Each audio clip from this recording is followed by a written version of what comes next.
Hey folks, tonight we're tiptoeing through the gaslit gloom of a Victorian brothel, and no, not the Bridgerton-style fantasy with satin gloves and polite sighs. I'm talking about the real deal. Cracked teacups, dodgy gin, and wallpaper that's seen things no wallpaper should ever see. Before we dive into this powdered, perfumed, and profoundly unsanitary world, hit like and subscribe, but only if you actually want more of this beautifully bleak historical chaos in your life. Drop a comment with the time and where you're watching from, because if it's after midnight and you're here, chances are you're either a history nerd, an insomniac, or someone whose algorithm is getting suspiciously specific. Now dim the lights, grab a blanket, maybe steep a cup of tea, though I'd suggest not drinking anything that smells like cloves and regret, and prepare yourself for a journey through the featherbeds and fog-choked alleys of 19th century London. But have you ever really wondered what went on behind the red curtains of a Victorian brothel? Was it champagne and corsets, or more like flat beer and tuberculosis? Who changed the sheets, if anyone? What happened when a gentleman caller got a bit too ungentlemanly? What happens when you run out of perfume and have to rely on your natural musk, Victorian edition? And was there such a thing as a Victorian HR department? Or did complaints get settled with a side eye and a whack from an umbrella? Congratulations, you've just woken up in the year 1883, in a room that smells faintly of lavender, gin, and regret. You are now a working resident in a fashionable and questionably legal Victorian brothel. The wallpaper is peeling, the clientele is unpredictable, and the only thing thicker than the air is the innuendo. Good luck. Morning comes not with sunlight, but with the heavy scent of mildew, talcum powder, and the distinct crunch of bedbugs doing the can-can in your pillow. You blink awake to the sound of distant clattering. Someone's already spilled a chamber pot. You're lying under a velvet coverlet that's seen more action than a cab horse and has not, to your knowledge, been washed since the Crimean War. For a brief, dreamy moment, you wonder if you're still asleep. Surely nothing this lumpy could be called a mattress. But no, this is the brothel's idea of luxury. Your bed sags suspiciously in the middle, like it's quietly weeping beneath the weight of historical secrets.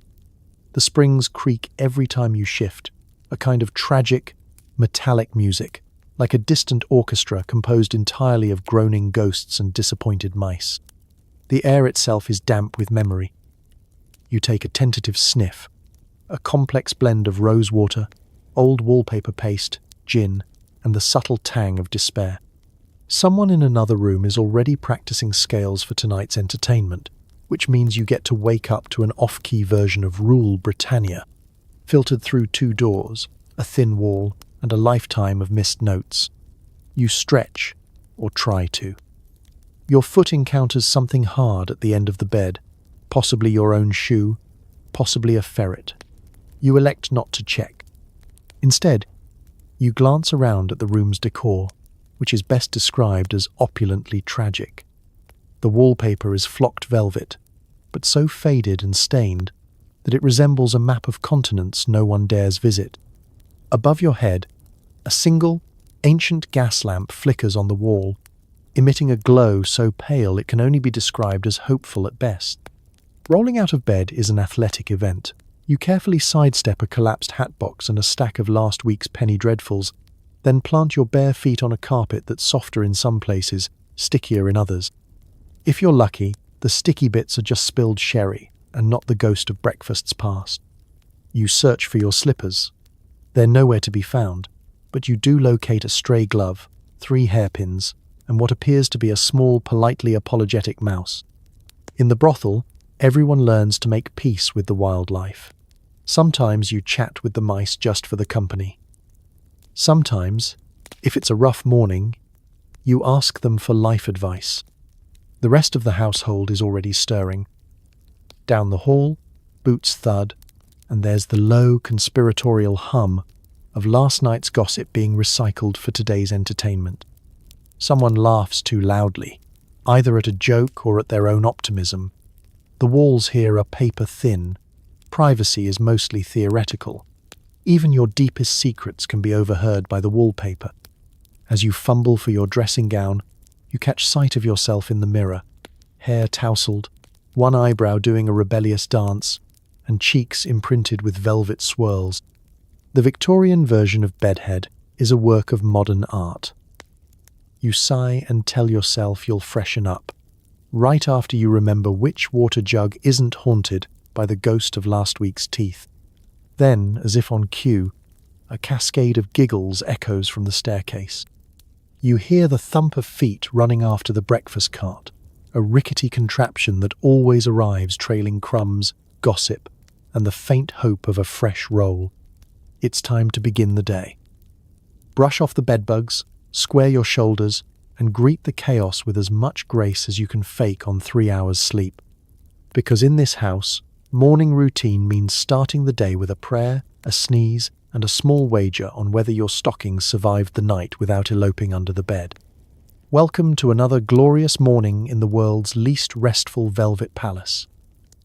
And if you can make it through this, you might just be ready for the rest of the day. Or at the very least for a nap before lunch. Time for your daily ablutions, by which I mean you locate the communal basin, stare down a slimy bar of soap, and decide you're fresh enough. If you're lucky, the water is only mildly grey and not actively wiggling. Tooth powder? Possibly baking soda. Possibly chalk. Nobody's sure anymore. You take a breath and steady yourself, because Victorian hygiene isn't so much a routine as it is a small act of courage. The shared washstand sits in the corner, home to a cracked basin, a limp towel that has achieved the texture of beef jerky, and a collection of combs that could double as archaeological artifacts. The soap, if you can call it that, has become a sort of community pet, slimy, misshapen, and oddly comforting if you squint. You pick it up gingerly, holding it with the reverence usually reserved for ancient relics or live grenades. The water itself is a mystery. You suspect it started as rainwater, then enjoyed a leisurely journey through a pipe system designed by someone who hated pipes. If you can't see through it, that's probably for the best. You splash a little on your face, bracing for the shock. Victorian cold water is colder than modern ice. For a split second, you achieve total consciousness, enlightenment, and possibly minor frostbite. You lather up with the communal soap, hoping to remove yesterday's layers of face powder, street dust, and a lingering hint of gin. The bar slips from your hands and ricochets around the basin. You retrieve it, glancing over your shoulder, just in case someone saw you commit what, in this house, is a low-level felony. The towel, stiff as a sheet of plywood, is your next challenge. You pat your cheeks with it, noting that it exfoliates as well as any modern loofah, if loofahs left behind a suspiciously musky aroma and a vague sense of regret. You dry your hands, and in return, the towel leaves you with tiny thread souvenirs, woven memories of everyone else who's ever attempted cleanliness in this house. Now comes the tooth powder. You eye the battered tin on the washstand, its label long faded, its contents somewhere between sidewalk chalk and baking soda. You dip a frayed toothbrush into the powder, say a quiet prayer, and begin scrubbing. The taste is uniquely Victorian, equal parts mineral and confusion, with notes of regret. Your gums tingle, your tongue protests, but at least you can now claim to have brushed your teeth, even if you secretly long for the invention of mint. Hair is next. You run a comb through the tangled wilderness that is your Victorian hairstyle. If you're lucky, only a few pins fall out. If you're not, you discover new life forms evolving in the back. You smooth your hair with a little leftover bear grease. Yes, that's a thing. And a prayer that you don't end up attracting a bear. A quick sniff of your underarms, just to check deodorant hasn't been invented yet, but you dab some rose water there for morale. In Victorian times, everyone smells like a subtle blend of flower petals, sweat, and existential dread. You do your best. Of course, bathing, full, proper bathing, is a rare and festive event, scheduled once a week if you're fancy, once a month if you're realistic. When the time comes, it means lugging buckets of water, heating it over a wood stove, and pouring it into a tin tub just large enough to fit if you exhale completely and try not to move. The water goes cloudy immediately, and you try not to think about who else used it before you. You finish your routine feeling as fresh as anyone can in an era where clean is a moving target and fragrant is in the nose of the beholder. Still, you manage a smile, knowing you're ready to face another day in the brothel, powdered, patched, and only mildly soap adjacent. And, as you leave the washstand, you silently thank your future self for living in a world with plumbing, privacy, and soap that comes wrapped in actual packaging. Today's first battle is with your corset, which promises the silhouette of a Grecian goddess and the lung capacity of a panicked mouse. You tighten the laces, try not to black out, and pray that if you collapse, it's onto something soft, preferably not the pet ferret. You stare at the heap of whalebone, ribbon, and faded silk on your bed, and wonder who first decided fashion should be a form of light medieval torture. Historians might say it was Catherine de' Medici, but deep down you suspect it was someone with a personal vendetta against internal organs. The corset's many hooks and eyes glint in the morning gloom, daring you to attempt the impossible, looking fabulous while remaining conscious. Getting dressed in the Victorian era is a group project, usually requiring the help of a roommate, a friend, or an enemy who's temporarily agreed to help you in exchange for first dibs at the vanity table. Today, you're flying solo, which means twisting yourself like a human pretzel while blindly fishing for laces and muttering ancient curses under your breath. You manage to fasten the first set of hooks, small victories. But the real challenge begins as you reach around and tug at the laces, performing feats of flexibility the human spine was never designed for. With every cinch, the corset squeezes a little tighter, transforming your midsection into an hourglass and your breathing into an afterthought. The effect is impressive. Waist whittled, back ramrod straight, posture so regal you could balance a three-tiered fruitcake on your head. The downside? Every organ below your ribs is currently sending desperate telegrams for help. The first rule of Corset Club: never let them see you sweat. You keep your composure, even as your fingertips go a little numb. You adjust your chemise, smooth down the boning, and check yourself in the mirror. The reflection stares back, cheeks flushed, lips slightly parted, breathing through your mouth is now a medical necessity. You look dignified, if dignity means being one sneeze away from a total wardrobe malfunction. To distract yourself, you consider the history of corsets. Supposedly, they're about health and support. Victorian wisdom insisted a good corset would improve posture, discipline unruly flesh, and keep you from fainting at inopportune moments. In practice, it's like strapping yourself into a portable rib cage and hoping for the best. You remember the stories. Fainting couches weren't just for drama. They were a vital part of brothel architecture. A voice from down the hall asks if you're ready yet. Almost. You croak, hoping no one can hear the sound of your vertebrae negotiating.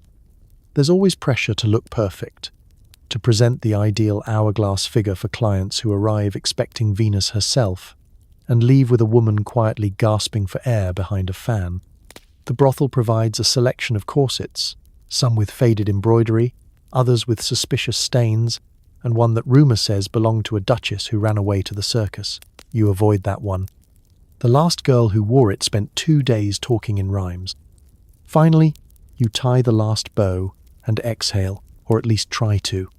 The room shimmers a little at the edges, and you decide breakfast will be light, maybe a single grape, chewed thoughtfully over a 10-minute period.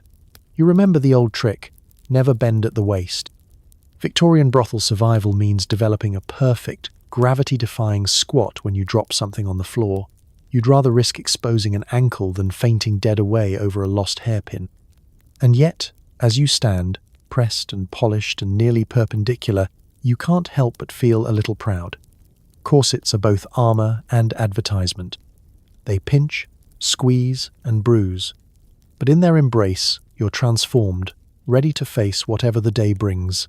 Admirers, scandals, or simply the next challenge, which, judging by the sound from the hallway, is finding out who borrowed your favorite shawl. You square your shoulders, adjust your bustle, and head out.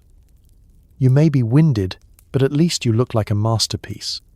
The brothel's breakfast is a thrilling buffet of week-old rolls, dubious gruel, and a thimbleful of gin masquerading as tonic. You eat quickly, dodging the gaze of Madame's cat, who is judging you and probably plotting. You survey the spread, if that's the word, with the resigned air of a person who has survived worse. Last week's kidney pie, for instance.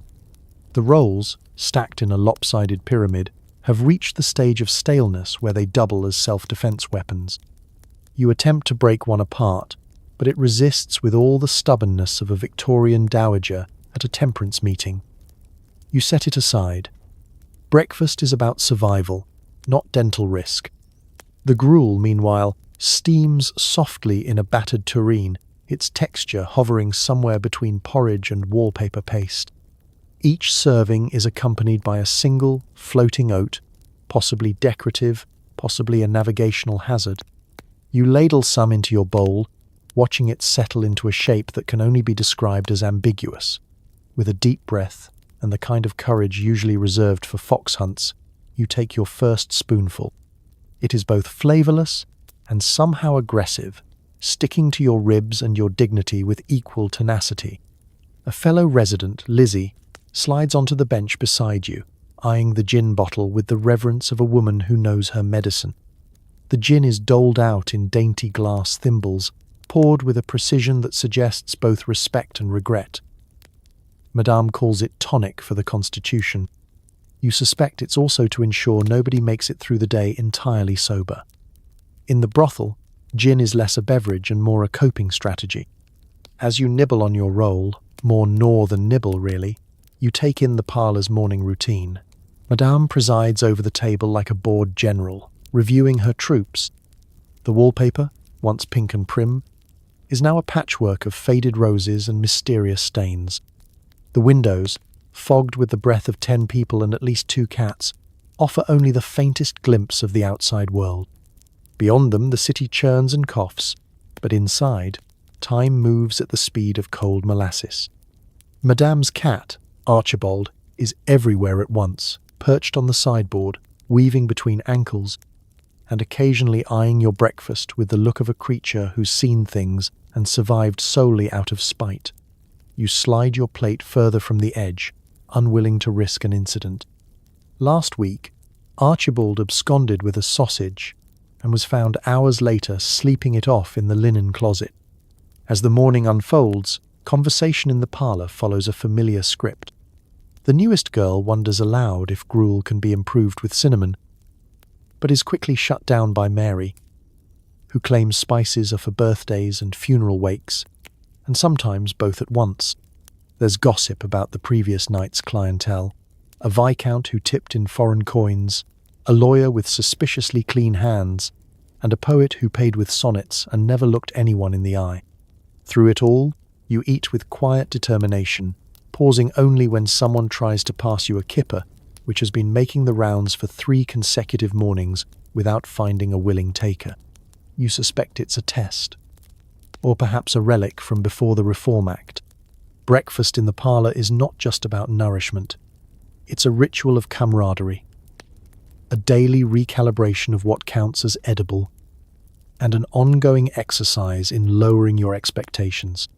You finish your bowl, savour the last medicinal drop of gin, and rise to face the day, fortified in body if not in spirit. After all, in a Victorian brothel, breakfast is less about breaking your fast and more about breaking your resolve not to run away and join a travelling puppet show. Still, you survive another morning, judged but unbeaten, as Archibald plots his next move and Madame eyes the empty gin bottle with both suspicion and pride. Applying your face is less about beauty and more about self-defense against reality.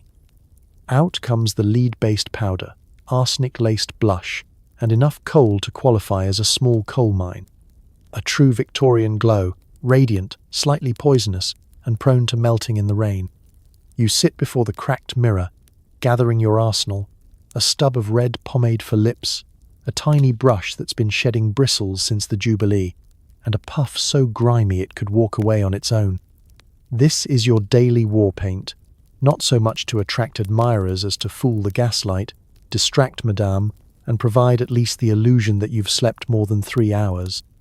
A swipe of powder here, a dab of cold cream there, and you're halfway to looking like someone who might one day see sunlight again.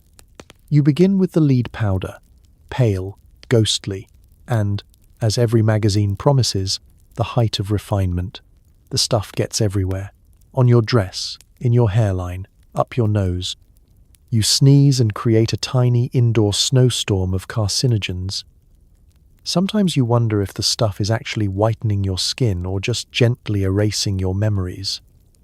But you persist. The goal is to achieve a porcelain complexion. Ideally, without succumbing to actual porcelainification. Next, the blush. Modern blush is all about subtlety and rosy health. Victorian blush, on the other hand, is about broadcasting the illusion of circulation to people who are surviving on gin, bread, and pure willpower. The little pot promises Parisian rose, but delivers more of a nervous rash.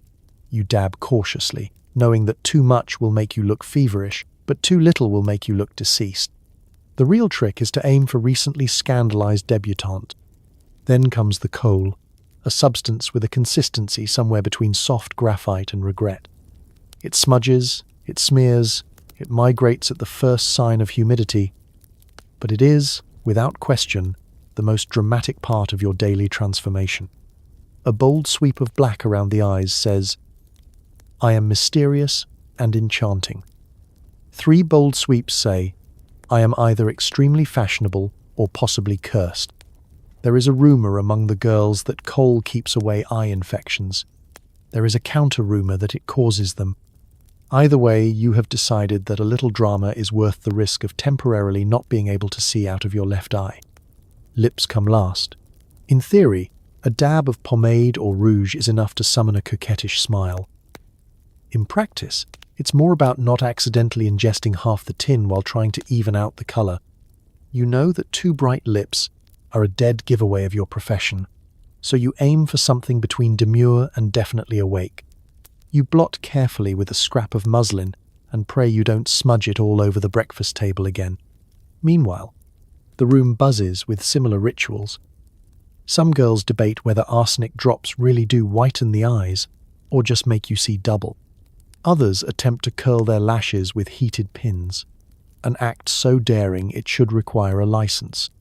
There is always one optimist with a jar of cold cream and a dream of removing it all at night. But most of you know it's easier just to sleep face up and hope for the best. A whiff of violet water, a dab of rose oil behind the ears, and you're almost finished. You check for stray powder on your collar, then stare at your reflection. Glowing, ghostly, maybe a little dangerous. You've achieved the full Victorian look.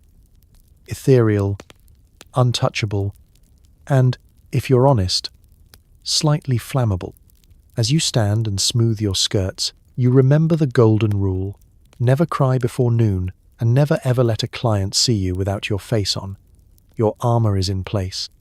You are ready for anything: admiration, scandal, or simply surviving another day in the house of mirrors and arsenic. After all, in Victorian times, beauty is fleeting, but reputation is permanent, unless, of course, the rain gets there first. The front parlour fills with the scent of pomade, cigar smoke, and inherited syphilis. Clients range from bashful bakers to a viscount who may or may not be hiding from creditors. You smile, you curtsy, you pretend not to notice the toupee. You take your place by the parlour fireplace, posture upright, hands folded demurely in your lap, carefully avoiding the mysterious stain on the settee cushion. This is the hour when the house transitions from lazy gossip to full theatrical production. The girls line up like shop mannequins, each with their best "I'm both available" and emotionally stable expression, while Madame presides with a knowing smirk, surveying her wares and the evening's prospects. The clients enter in waves, some peacocking, some sheepish, all of them swaddled in layers of Victorian tailoring, overcoats, and questionable facial hair choices. You quickly learn that a man's moustache is a window into his soul, or at least his confidence. There's the bushy walrus, signifying a robust appetite, for dinner if nothing else. The precisely waxed handlebar, beloved by city clerks and aspiring politicians, the droopy melancholy, popular with poets, undertakers, and anyone recently bereaved by a tragic turnip accident. Introductions are made with the subtlety of a card game. Names are offered, but never real ones. Mr. Blackwell is, of course, Mr. Black. Something else on Thursdays. And Sir Henry seems to know surprisingly little about the aristocracy. The more nervous clients linger near the piano, attempting to blend in with the potted plants. You learn not to ask questions about their day jobs. If someone says he's in import-export, that's usually code for my wife thinks I'm at choir practice. As you mingle, you engage in the sacred art of small talk, a delicate balance of flattery, feigned ignorance, and listening to monologues about railway investments, the price of beef, or, in one memorable case, the annual rutting habits of Welsh goats. You nod politely through the anecdotes, keeping one ear out for interesting gossip. You are, after all, in the information business as much as any other. Cigars are passed around. The room grows thick with a haze that blurs the lines between faces and further masks the gentle progression of bald spots beneath hats. You compliment a client's watch chain brass, not gold, but who's counting, and receive a story about his uncle's adventures in the Crimea. Another guest, nervous and reeking of eau de cologne, spills a little sherry on the antimacassar and apologizes 6 times before producing a lopsided bouquet and a half-eaten toffee. Some clients are regulars, men who bring news of the outside world, or at least reliable tips about which butcher is serving the freshest kidneys this week. Others are first-timers, their faces a mix of terror and fascination, eyes darting to the nearest exit as if expecting a morality patrol to burst through the door at any second. You learn to spot the big tippers early. They swagger, make broad gestures, and ask loudly for your finest Madeira, which in this house is code for the bottle with the least dust. You learn, too, to spot trouble.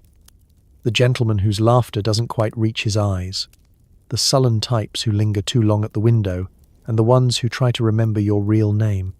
Throughout it all, Madame moves among the guests, dispensing charm and occasionally stern warnings. No fighting, no politics, and absolutely no reference to the incident with the vicar's umbrella. By the end of the hour, the parlour is a living mosaic of Victorian masculinity. Every stripe, every social class, every shade of desperate loneliness, all bound together by a need for escape and the promise of being seen, even if only for an evening. You curtsy one last time, smile your most mysterious smile, and prepare yourself for whatever the night may bring, be it confessions, champagne, or simply another parade of moustaches passing through the velvet haze. In a house like this, you never quite know who you'll meet, or what they'll be wearing on their upper lip. In the brothel, knowledge is currency. You perfect the art of eavesdropping, overhearing scandalous details about baronets, bake sales, and the butler's gambling debts, all while pretending to read a 3-year-old copy of Punch magazine. Your favourite perch is just behind the velvet folding screen in the parlour. The perfect place to vanish from sight, but never from earshot. It's an old brothel trick, handed down from girl to girl. Look busy, listen closer. From here, you can keep one eye on the door and both ears on the competition, all while leafing through cartoons about Prime Minister Gladstone. Your laughter at the punchlines is entirely optional, but a well-timed giggle can make you invisible. There's an art to it, really. You must appear supremely uninterested in the conversation wafting across the room, even as you soak up every syllable. Sometimes you prop your chin on your hand and stare intently at a page as if pondering the national deficit, when in truth you're learning which judge's wife has taken up amateur taxidermy and which captain of industry is allergic to cucumbers. Occasionally you'll murmur, "How droll," just to keep up appearances. No one ever suspects a woman who is deeply absorbed in a satirical cartoon. The brothel is an information hive. Secrets drift through the wallpaper like perfume. Behind closed doors and over creaky floorboards, you learn who's courting whom, who's fallen from grace, and which client has just lost his shirt, figuratively and possibly literally, in a disastrous card game. Once, you overheard the particulars of a duel, scheduled for dawn, all while Madame's poodle snored beneath your chair. Sometimes you read your magazine upside down, but no one notices.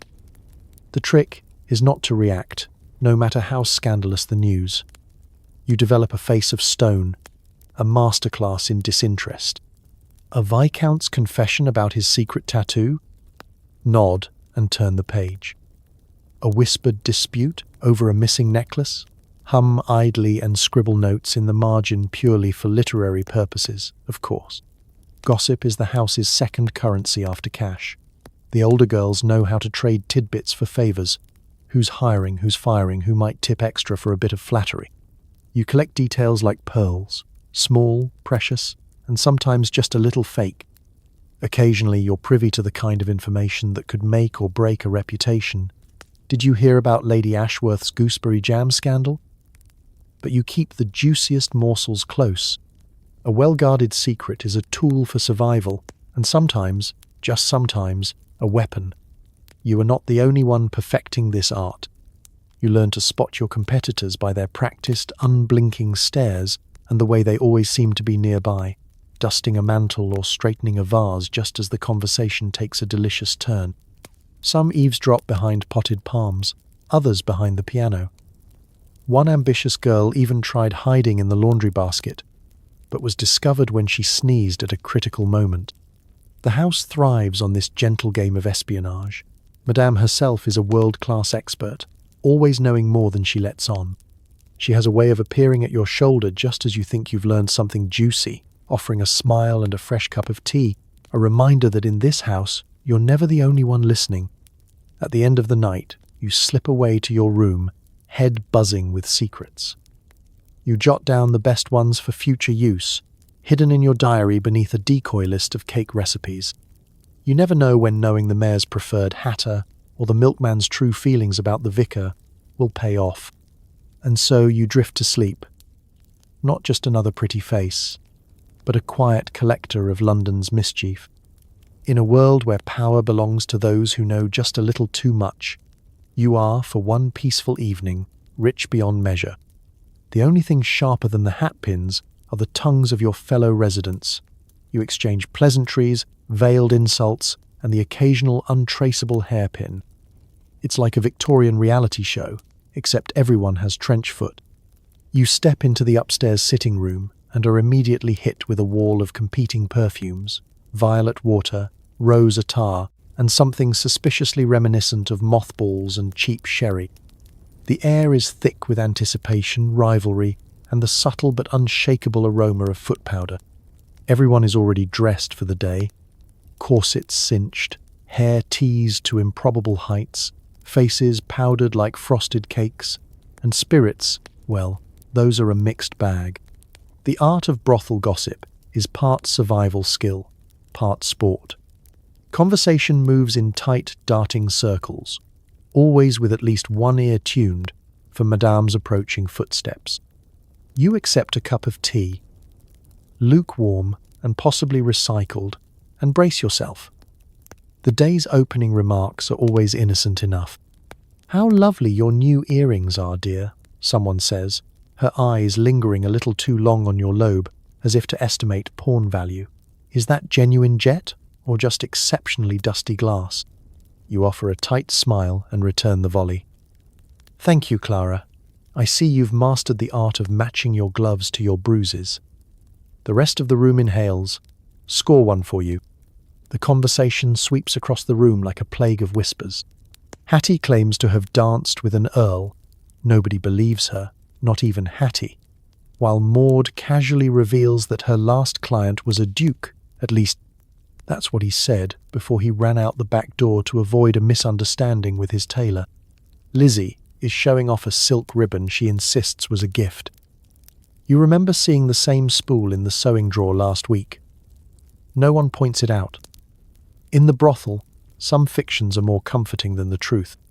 At any given moment, at least two girls are not speaking to each other, usually over the affections of a client, the disappearance of a favorite handkerchief, or a disputed slice of fruitcake. Allegiances shift with the tides, and yesterday's rival is today's confidant, at least until someone accidentally swaps her peppermint drops for senna tablets. You're always careful with your words, because any statement can and will be used against you by lunchtime. Compliments are delivered with daggers tucked in their hems. "Your complexion looks so healthy," says one, "much improved since you started that new tonic." What's in it, Mercury? Even silence is suspicious. If you're not speaking, you're probably listening, and if you're listening, you must be plotting. There's an art to avoiding outright war. You become a master of non-committal noises. Oh really? And how interesting. These are the brothel equivalent of Switzerland, always neutral, always slightly baffled. Occasionally, someone attempts an actual act of kindness, patching a hem, sharing a toffee, covering for a missed chore, but these moments are as rare and fleeting as a hot bath. Madame herself is both judge and referee. She has a sixth sense for when tempers are about to boil over, and will appear in the doorway with a clipboard and a glare. "If you have time for idle chatter, you have time to polish the banister," she'll declare, dispersing the crowd like a general breaking up a tavern brawl. Still, you can't help but feel a certain fondness for your housemates, even as they sharpen their wit and hatpins.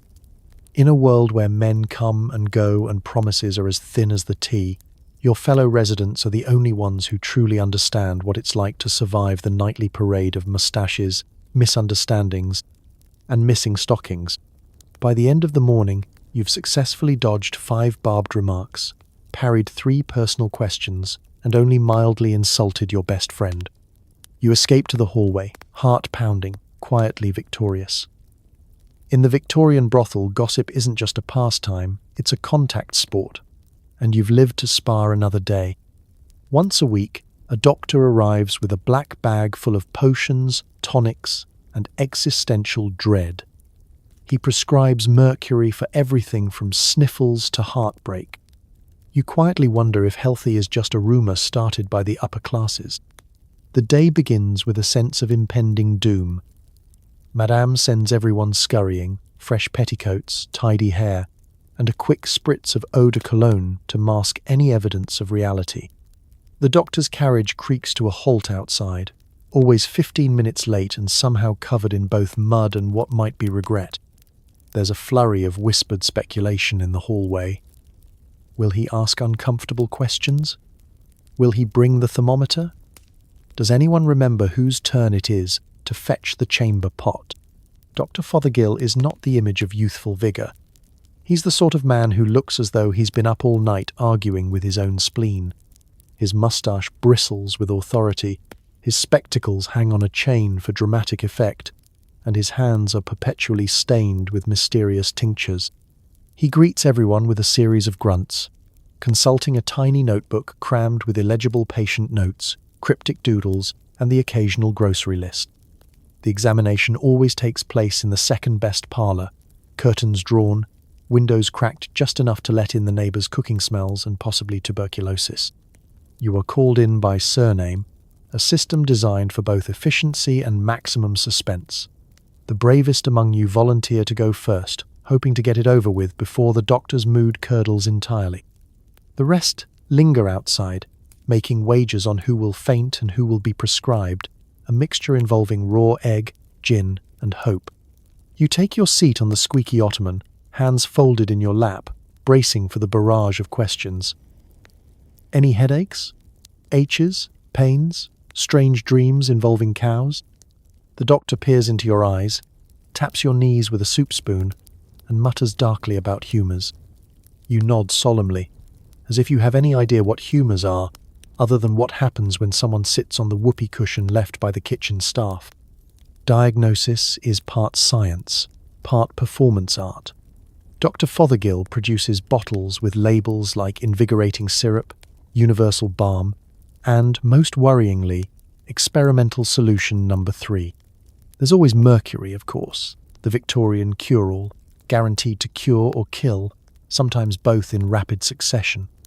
If you're unlucky, he'll recommend a hot poultice, a cold poultice, or for advanced cases, both at once. For complaints of melancholy, he prescribes cod liver oil and fresh air, a combination that's only slightly less depressing than the condition itself. If you mention headaches, you'll be offered laudanum, with a stern warning to use sparingly, as if anyone in history has ever managed that. For rashes, it's carbolic soap and a prayer. For heartbreak, a tonic of quinine and distraction. The distraction is never included. And then comes the truly Victorian medicine: advice. Try not to worry, he says, while examining a suspicious lump with the tip of a pencil. Avoid strenuous exercise. This in a household where strenuous exercise is in the job description, and avoid worry is like telling a candle not to melt. You smile and thank him, clutching your prescription slip like it's a letter from the Queen. After each session, you compare notes with the others in the hall, swapping tales of mysterious remedies and unrepeatable diagnoses. Lizzie's given an elixir that smells of licorice and regret. Maud receives a sachet of mustard plasters. Poor Clara is told to take the sea air, despite the nearest coast being half a day's journey and well beyond the tram line. By the end of the morning, the doctor departs, promising to return next week with even more alarming ointments. You are left with a shelf full of potions and a renewed appreciation for your own immune system. If you're lucky, nothing itches or burns, at least not more than usual. And as you settle in for another evening, you toast your survival with a sip of tonic and the firm belief that true health is just not catching whatever Madame's cat had last winter. Once a fortnight, it's laundry day, a communal event involving boiling water, harsh soap, and enough gossip to fuel the next 3 scandals. You wring out lace, mend stockings, and try not to think about what, exactly, you're scrubbing off. The day dawns, damp and ominous. The first sign it's laundry day is the unmistakable tang of carbolic soap drifting up the stairwell, a smell that says both cleanliness and possible chemical burn. The brothel's residents shuffle into the scullery, arms piled with linens, petticoats, and an alarming number of mysterious handkerchiefs. No one arrives empty-handed. This is a group effort, if only because misery loves company, especially when company means you might get to hear something truly salacious. The ritual begins with water hauling. The lucky fetch buckets from the pump out back, fingers numbed by the chill. The less lucky are conscripted to break up firewood, or worse, to sort through last week's laundry pile, a heap that radiates both heat and a complex aroma of sweat, rosewater, and existential dread. You make a mental note to check the pockets for valuables or unclaimed poetry before everything is submerged. Boiling is the next step. Water sloshes into the great copper washtub, and someone, usually the new girl, dumps in a heap of soap shavings with all the solemnity of a sacrificial offering. The room soon fills with steam thick enough to hide in. Every surface glistens with condensation, every mirror fogs. There is no distinction between washing clothes and washing faces. Everything and everyone gets a little bit damp. You lose yourself in the rhythm of the work. Scrub, rinse, wring, repeat. Stockings emerge from the depths looking slightly less grey. Chemises are aired on the windowsill, and petticoats are stretched over chairs like surrendered flags. As for the more delicate items, those get washed separately, with muttered prayers for both privacy and structural integrity. Everyone remembers last autumn, when Clara's favourite pair of drawers dissolved during the rinse and were never seen again, except for a mysterious lace bookmark that appeared in Madame's ledger shortly thereafter. Of course, laundry day is as much about information as it is about hygiene. As you wring out a ribbon, you listen with half an ear to the latest house news. Who's fallen in or out of favour with Madame? Who's received a letter sealed with suspiciously blue wax? Why was the butcher's apprentice seen loitering outside the parlour, looking like he'd lost both his way and his innocence? Every question is aired and debated over the ringer. Gossip flows as freely as the suds. Maud claims she's heard the mayor himself is due for a discreet visit. Hattie insists she's seen Madame counting a stack of unfamiliar coins. Speculation about the fate of last week's missing brooch is rampant. Did it fall behind the dresser? Or has it already been pawned and replaced with a cunning replica fashioned from a spoon handle? Laundry day is the house's informal court. Confessions are aired, alliances are forged, and sometimes, just sometimes, a peace treaty is brokered over a particularly stubborn stain.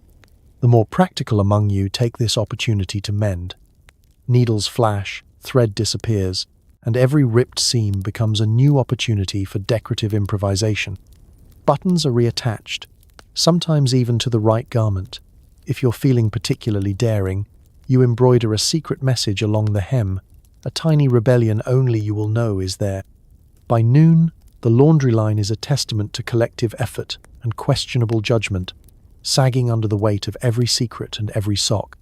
The room is warm, spirits higher than usual, and even Madam can be heard humming a tune as she checks the drying sheets for contraband or smuggled love letters.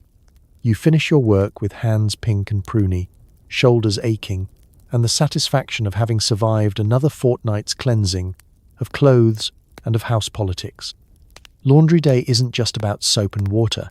It's about renewal, rumour, and the unbreakable bonds forged over boiling cotton and whispered confessions. In the end, everything gets aired out, eventually. Madame delivers her rules with the precision of a drill sergeant. No fighting, no politics, and absolutely no playing the piano after midnight. The penalties are severe, usually kitchen duty or, worse, conversation with the regulars. You sit up straighter when Madame enters the room, clipboard in hand, her skirt swishing ominously across the floorboards. She is a woman of principle and posture, her hairstyle unyielding and her sense of justice even more so. The rules are as much a part of the house as the faded wallpaper and the mysterious stain in the corner of the parlour. No one is immune. Even Archibald the cat toes the line, at least when she's looking. Rule number 1. No fighting. Not in the parlour, not on the stairs, and especially not on the front steps where the neighbours might see. This, of course, is harder than it sounds. The brothel is a high-pressure ecosystem where tempers flare as quickly as the gaslights. There is always some minor squabble simmering beneath the surface, whose turn it is to take the best room, who borrowed the last clean handkerchief, or who left hairpins in the communal soup pot again. Violators are swiftly assigned to kitchen duty, an ordeal involving endless potato peeling and a level of physical labour that would make a Victorian workhouse blush. Rule number 2. No politics. It sounds easy, until someone's uncle stands for city council, or a client starts bragging about his connections to the House of Lords. Political arguments in the brothel have an alarming tendency to escalate into allegiances, plots, or, worst of all, debates about tax reform over breakfast. Madam will have none of it. Anyone caught arguing about trade tariffs is sentenced to an evening spent listening to old Mr. Beasley recount his time as a railway surveyor in excruciating detail. Rule number 3. Absolutely no piano after midnight. This rule was born after a notorious incident involving a tone-deaf regular, 3 rounds of gin, and a rousing version of God Save the Queen that still haunts the wallpaper. These days, the piano is strictly off-limits once the clock strikes 12. Anyone found tickling the ivories after hours is liable to wake up the next morning with a new appreciation for the phrase public shaming. Or worse, an unsolicited duet with Madame herself. There are unspoken rules too. Don't let the milkman linger in the hallway. Don't feed the cat gin, soaked sardines. And under no circumstances is anyone to mention Madame's unfortunate misadventure with the fortune teller, the one involving a chicken and a truly disastrous prediction about a meteor. Some rules are common sense. No clients in the kitchen, no corset-lacing races on the main staircase, and no leaving petticoats on the banister. Others are the result of experience, creativity, and a long memory for chaos. Each new girl gets the list on her first day, recited at top speed and reinforced by example. You learn quickly which lines not to cross. Some girls test the limits, only to discover that Madame's punishments are always proportionate and deeply memorable. Kitchen duty is bad, but conversation with the regulars, who can discuss the finer points of boiler maintenance for hours, has been known to drive even the most resilient to tears. Still, for all her ironclad rules, Madame isn't without mercy. She knows that order is what keeps the peace in a house built on secrets and song. The rules are there to protect you from scandal, from chaos, and occasionally from yourselves. And so, you follow the rules. You smooth your skirt, silence your opinions, and tiptoe past the piano bench after dark. Because in this house, the rules are what keep you safe, fed, and only mildly traumatized. And if you're lucky, you'll make it through another week without having to peel so much as a single potato. Afternoon tea is both a sacred ritual and a tactical opportunity. Biscuits are dunked, small talk is weaponized, and someone inevitably brings up the great cheese incident of 81. Emotional breakdowns are available upon request. At precisely 3 o'clock, the tempo of the brothel shifts. A hush falls as the day's chaos pauses, like a sigh after a storm. From every corner, girls drift toward the parlour, lured by the siren call of tea. Even Madame emerges from her office, lips pursed, eyes sharp, taking her seat at the head of the table. It's tea time, the single universal language of Victorian survival. The tea itself is a dubious concoction, black as Madame's sense of humour, brewed in a chipped pot that's older than most of the staff. Milk appears in a jug that once belonged to someone's grandmother. Sugar is rationed out in careful teaspoons, as if each grain contains a fragment of national security. If you're lucky, you snag the second cup before the leaves settle into a sedimentary layer at the bottom. Biscuits are ceremoniously arranged on a cracked china plate, custard creams, digestives, and the occasional ginger nut that's as hard as a cannonball. Each girl eyes the stack, calculating her move. Timing is crucial. Dunk too soon, and your biscuit disintegrates into the abyss. Dunk too late, and you risk the icy glare of a rival who thinks you're hogging the best piece. Etiquette is both enforced and ignored as needed. Conversation, however, is the real entertainment. Small talk in the parlour is not for the faint of heart. Compliments are loaded, questions are double-edged, and reminiscences are weaponized. "Remember when the mayor's wife visited last month?" someone says, too sweetly. Such a shame about the curtains. This is code for "let's never speak of the fire again."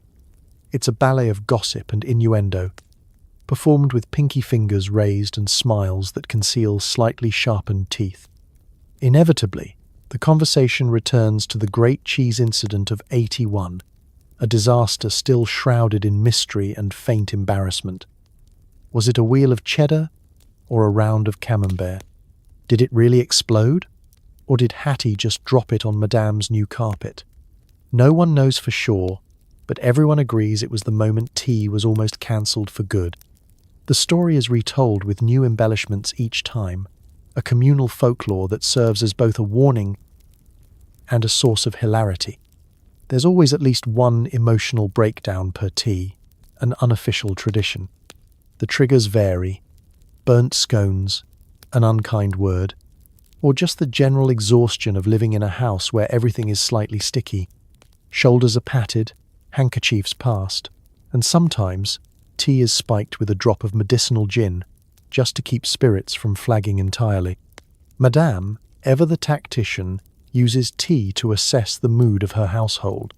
She watches who sits next to whom, whose eyes linger too long on the biscuit tin, and who looks as though they're about to launch into a tirade about the laundry rota. She intervenes when necessary, redirecting conversation to safer ground. "What did everyone think of the vicar's sermon?" is always good for 5 minutes of harmless bickering. Despite the sniping and the subterfuge, tea time is a moment of solidarity. For half an hour, grievances are aired and, mostly, forgotten. Laughter bubbles up, and the world outside, rain, mud, creditors and all, shrinks to the warm glow of the parlour. When the last crumb is gone, and the final cup drained, you feel, if not restored, at least fortified enough to survive until supper. Because in the Victorian brothel, the 3 p.m. rush is more than a snack break. It's therapy, theatre, and tactical alliance building rolled into one. And as you rise from the table, you carry with you the strength of 100 shared secrets and the lingering taste of questionable tea. Between clients, you pen-coded messages to the agony column in the local paper, half romance, half ransom note. Anonymous bouquets arrive with notes ranging from sweet to slightly threatening. It's an art form, really. You select your words carefully, armed with a blunt pencil and the knowledge that half of London reads the classified section over their morning kippers. Each message is a miniature puzzle. Lonely sparrow seeks nightingale. Meet at the usual corner. Blue ribbon in hair. If you're lucky, the right person understands. If not, you risk an awkward encounter with an off-duty lamplighter, or once memorably, Madame herself, who responded to Courageous Dove just to see who'd show up. She was not amused. The agony column is where the city's secrets bloom, part confessional, part public spectacle. You scan the morning paper for familiar signatures. Gentleman Jack, all is forgiven. The tea was weak, but my feelings are strong. Or, to the lady who lost her parasol, it's safe with me, and so is your heart. The true thrill comes in deciphering which notes are meant for you, which are for someone else, and which are just coded advertisements for questionable patent medicines. Sometimes you craft your own messages with subtlety worthy of a foreign agent. Rosebud remembers Thursday night might mean anything from meet me at midnight to you still owe me for the gin. Double meanings are a necessity. After all, you can't very well sign with your real name or list your return address as room 3, second floor. Ask for the one with the blue stockings. Then there are the gifts. Flowers arrive from mysterious senders. Some are fresh and lovely, others more alarming in their wilted enthusiasm. Once, a box of violets contained a note written in smudged pencil. You haunt my dreams, but so does Madame's cat. Another bouquet comes with a poem so melodramatic you suspect it was pilfered from the back of a cheap novel. Still, a gift is a gift, and you arrange it in a chipped vase on your windowsill, where it brightens the room for as long as nature and London's smog allow. Not all admirers are so poetic. Sometimes you receive cryptic tokens, a single glove, a lock of hair, or a perfectly ordinary button, slipped under your door with no explanation. The girls trade theories late at night. Maybe it's a code, whispers Maud, clutching a yellowed carnation. Maybe it's just the laundry boy, too shy to speak. You keep your own small collection of mementos in a tin under your mattress, a silent archive of affection, infatuation, and very questionable judgment. Every so often you write replies, tiny letters slipped into pockets or hidden under plates at the local tea shop. Some notes are hopeful. Your letter made me smile. Try not to get caught this time. Others are pure mischief. Nice try, but the secret word was pumpernickel. It's a delicate game, flirting in code. You learn to weigh every word and every silence, to listen for the knock on the window at midnight or the faint whistle of a tune from the street below. Of course, there's always the risk of discovery. Madame eyes the bouquets with suspicion and confiscates anything she deems too distracting, especially if the note is scented with cologne or suggests an assignation at an improper hour. You play innocent, but she knows the game better than anyone. In her day, she says, they used carrier pigeons and sometimes the occasional telegram. Still, for all the secrecy, the game of personal ads and secret admirers adds a certain electricity to life in the brothel. It's a reminder that even in a house filled with laughter, heartbreak, and the lingering scent of carbolic soap, romance can bloom, coded, fleeting, and just a little bit dangerous. And so, you sharpen your pencil, fold your latest message, and wait to see who's reading between the lines tonight. Holes in your stockings are a certainty, and darning them is less craft and more existential punishment. You stitch, you sigh, and you contemplate running away to join the circus, where at least the elephants bathe more often. The ritual begins most evenings, after the parlour empties out and the house settles into a lull of clinking teacups and distant giggles. You take your basket of wounded hosiery and claim a seat by the window, needle in hand and a threadbare sigh at the ready. All around you, The other girls join in, transforming the sitting room into a workshop worthy of a Dickens novel, if Dickens had written more about feet. You survey the damage. Heels worn nearly transparent, toes sprouting holes large enough for the occasional mouse to poke through, and ladders running halfway up your calf like escape plans. In theory, stockings are a luxury, a mark of refinement. In practice, they are a battlefield, and you are the only medic on duty. The first order of business is triage. Pair up what matches, toss aside what doesn't, and mourn silently for the silk pair lost forever to Archibald the cat and his midnight rampages. The actual mending is a test of patience. You thread your needle, squinting in the flicker of the gas lamp, and set to work on a particularly defiant hole. The technique is simple, just a series of careful stitches, crisscrossing the gap and weaving new life into tired fabric. The reality, however, is that the thread tangles, the stocking bunches, and occasionally your needle finds your thumb instead.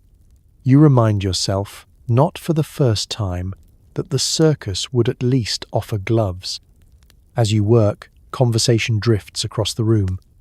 Someone recounts the saga of a client with a fondness for yellow garters. Another tells a ghost story about the laundry cupboard. The older girls debate the merits of different thread weights and swap strategies for keeping stockings from sliding down at the worst possible moment. A dab of honey at the top, suggests Lizzie, to skeptical murmurs. You file this away under desperation techniques. Of course, it's not all camaraderie. Now and then, you hear the unmistakable snap of a thread and a muttered curse, sometimes creative enough to impress a sailor. The pile of to-be-mended stockings seems to grow instead of shrink, a hydra that multiplies every time you glance away. There are moments when you swear the holes are multiplying just to spite you. Still, there is comfort in the repetition. The soft scratch of thread, the warmth of the lamp, the feeling of creating something new from something battered. Mending stockings is one of the few times you can claim a little peace and a lot of control, however fleeting. Your mind wanders. What if you did join the circus? Would they notice if you left a note, or would Madame just sigh and assign your chores to someone else? Eventually, you finish the first stocking. You hold it up to the light. The darn is visible, certainly, but sturdy. In this house, practicality always beats perfection. You start on the next, letting the rhythm lull you into a meditative state.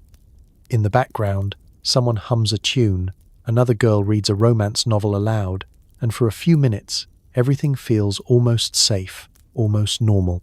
When you finally set your needle aside, your pile is smaller, never gone, but manageable.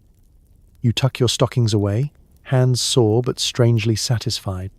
Tomorrow, new holes will appear, new threads will be needed, and the ritual will begin again. But for now, you've triumphed over fabric and fate. You close your eyes, drifting towards sleep with the quiet pride of a survivor.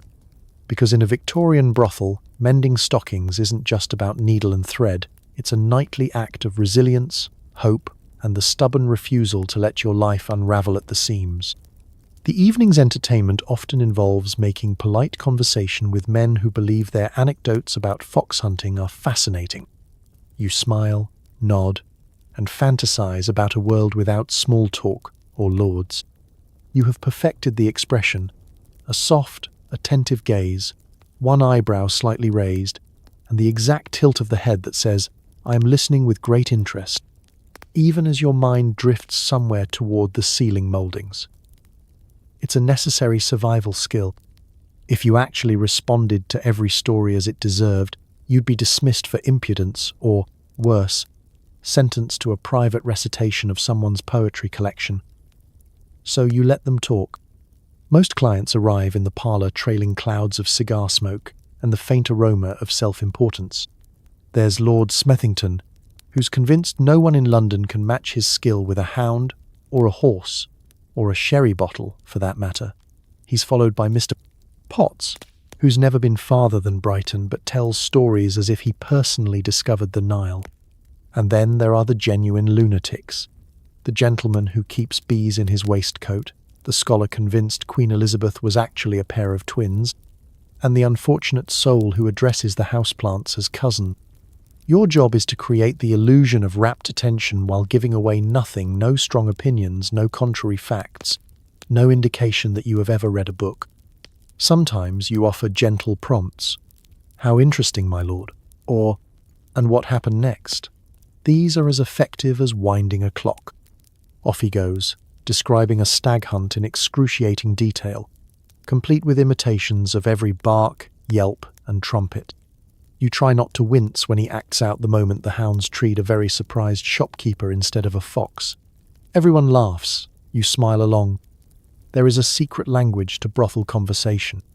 You learn which topics are safe: weather, cricket scores, the shocking price of butter, and which are forbidden: religion, politics, and anything requiring Madame to fetch her smelling salts.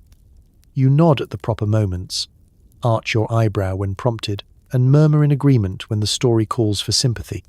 "Terrible luck, my lord," you say, as he recounts losing his favourite hunting cap to a rogue squirrel. "Unthinkable," you add, when a rival's horse wins the derby. Every so often, a client craves a deeper connection, someone who really understands him.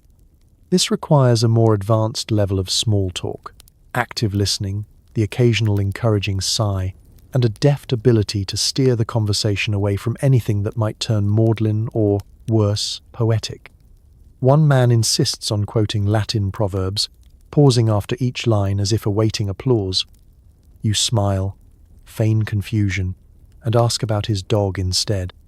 Sometimes you have to referee disputes between clients, whose cousin's cousin is more closely related to the Marquis of so-and-so, or whether the pheasant season started early this year. You quickly become an expert in appearing neutral, the Switzerland of the parlour, never taking sides but always refilling the sherry glasses. And then there are the inevitable confessions.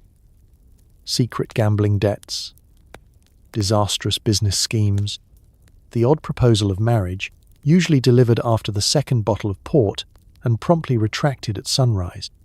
You handle each with the same calm detachment, as if confessions are just another flavour of small talk, to be digested and then discreetly forgotten.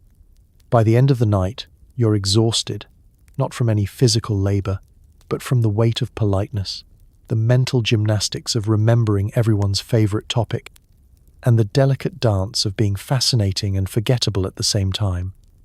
You retreat to your room, ears ringing with tales of foxes, fortunes, and family trees more twisted than the ivy on the brothel walls. As you slip off your shoes and settle into bed, you congratulate yourself. You've survived another evening of small talk with lords and lunatics, with only the slightest urge to run away and join a convent. And tomorrow, when the stories begin anew, you'll be ready, with a smile, a nod, and a world of patience. The sun sets, and the requests get weirder. Someone wants to be serenaded. Someone else brings a turnip for mysterious reasons. You keep a straight face, collect your tip, and remind yourself that nothing shocks you anymore. This is the hour when the parlour shifts from polite company to the theatre of the absurd. As gaslight flickers in the hallway and the city's clamour softens, clients' inhibitions begin to loosen, along with, occasionally, their ties and their grasp on reality.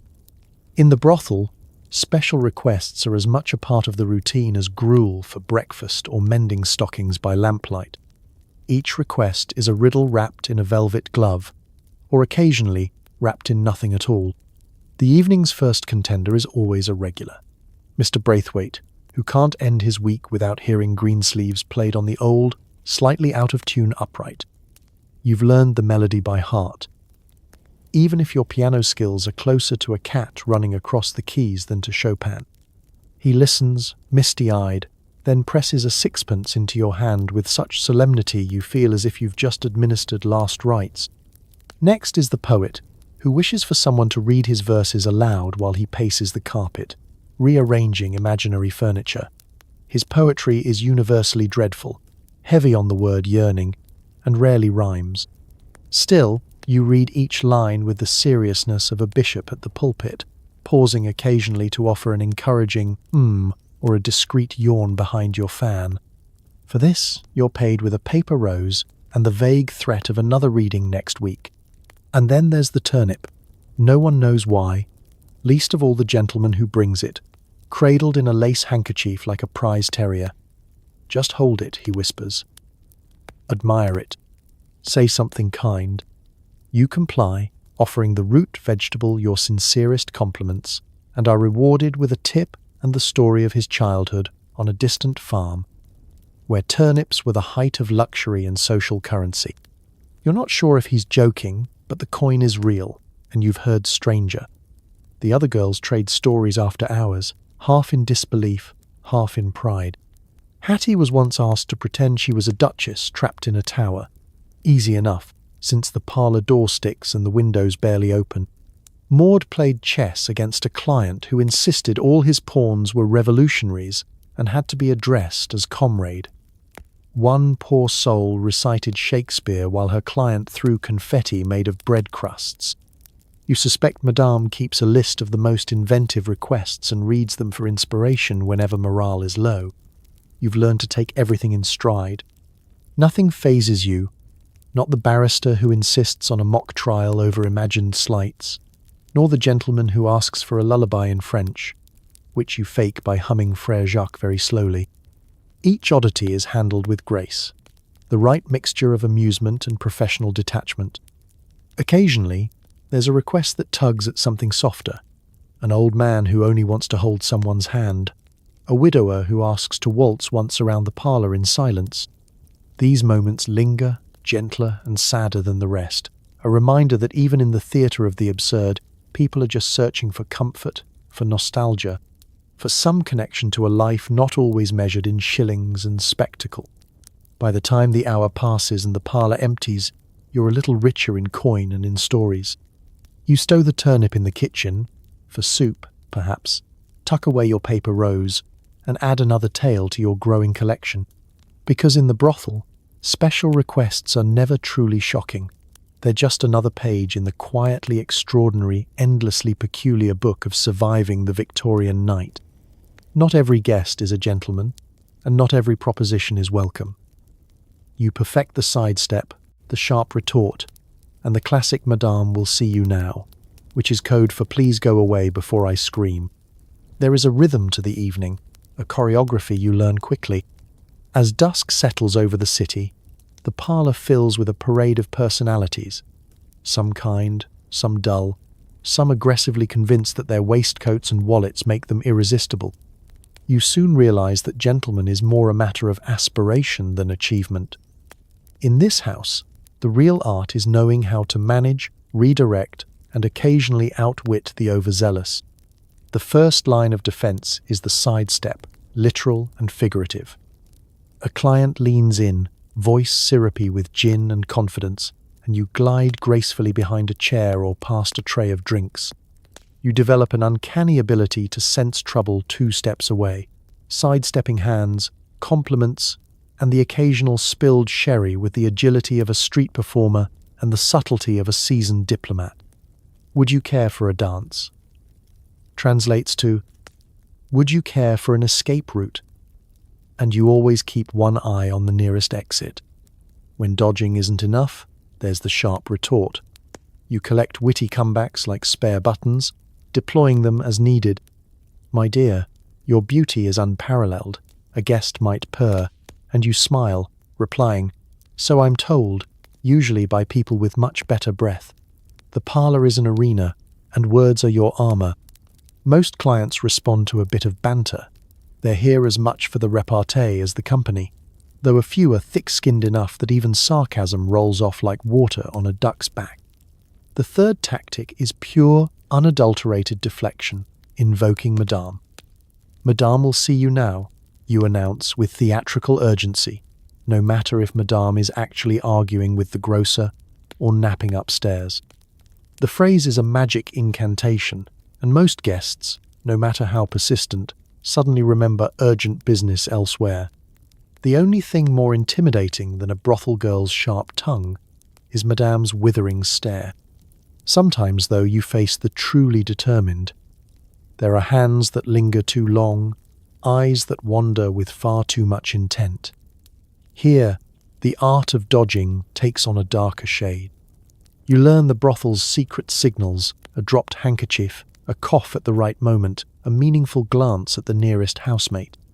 The sisterhood is strong. Someone will always step in with a timely interruption or an urgent message requiring your immediate attention in the kitchen. You also cultivate unlikely allies. The older regular who thinks of you as a favorite niece. The client with a nervous disposition who would rather talk about cricket scores than cross boundaries. Sometimes Archibald the cat, sensing trouble, will leap onto a guest's lap with claws extended, the very picture of feline outrage. You thank him later with a scrap of fish or a few extra chin scratches. Of course, there are nights when the tactics fail and you end up cornered by the persistent and oblivious. You draw boundaries as best you can, voice steady and clear, even if your heart is racing. You remind yourself, again and again, that your safety matters, your comfort matters, and there's no shame in walking away or seeking backup. At the end of every night, you tally your victories, the hands avoided, the unwanted advances parried, the dignity preserved. You remind yourself that your wit is as sharp as any hatpin, and your resolve as sturdy as the parlor chairs. Some evenings, you replay awkward encounters in your mind, crafting better lines for next time. Most nights, you simply savor the relief of slipping away to your room, drawing the curtains, and knowing you survived another day in the grand and exhausting theatre of Victorian manners. Because here, dodging and deflection aren't just survival skills. They're a testament to your own ingenuity, solidarity, and a certain stubborn belief that you and your peace are worth defending. After hours, you gather in the kitchen with the other girls, sharing midnight snacks and secrets. Someone always burns the toast, but it's worth it for the brief sense of normalcy and the slightly less terrifying company. The parlour is finally quiet. The last of the clients gone, and Madame's door firmly shut for the night. The brothel, so alive with drama and intrigue just hours ago, is suddenly hushed, except for the creaks and sighs of the old house settling. It's in this fragile peace that you slip down to the kitchen, slippers muffling your footsteps as you follow the faint glow of the stove. Inside, the kitchen is a different world, lit by the amber glow of a single lamp and warmed by the lingering heat of the evening's cooking. Here, the rules soften. Stockings droop, corsets loosen, voices drop to their true registers, and, for a little while, you can just be.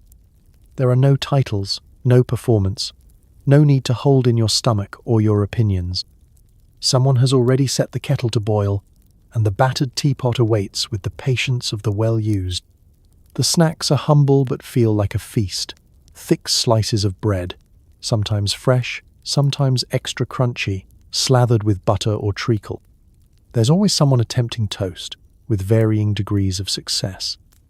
The stove is ancient, temperamental, and occasionally malicious, burning the edges to charcoal while leaving the middle cold. No one minds. You pick off the blackened bits, eat around the disaster, and declare it delicious because that's what friends do at midnight.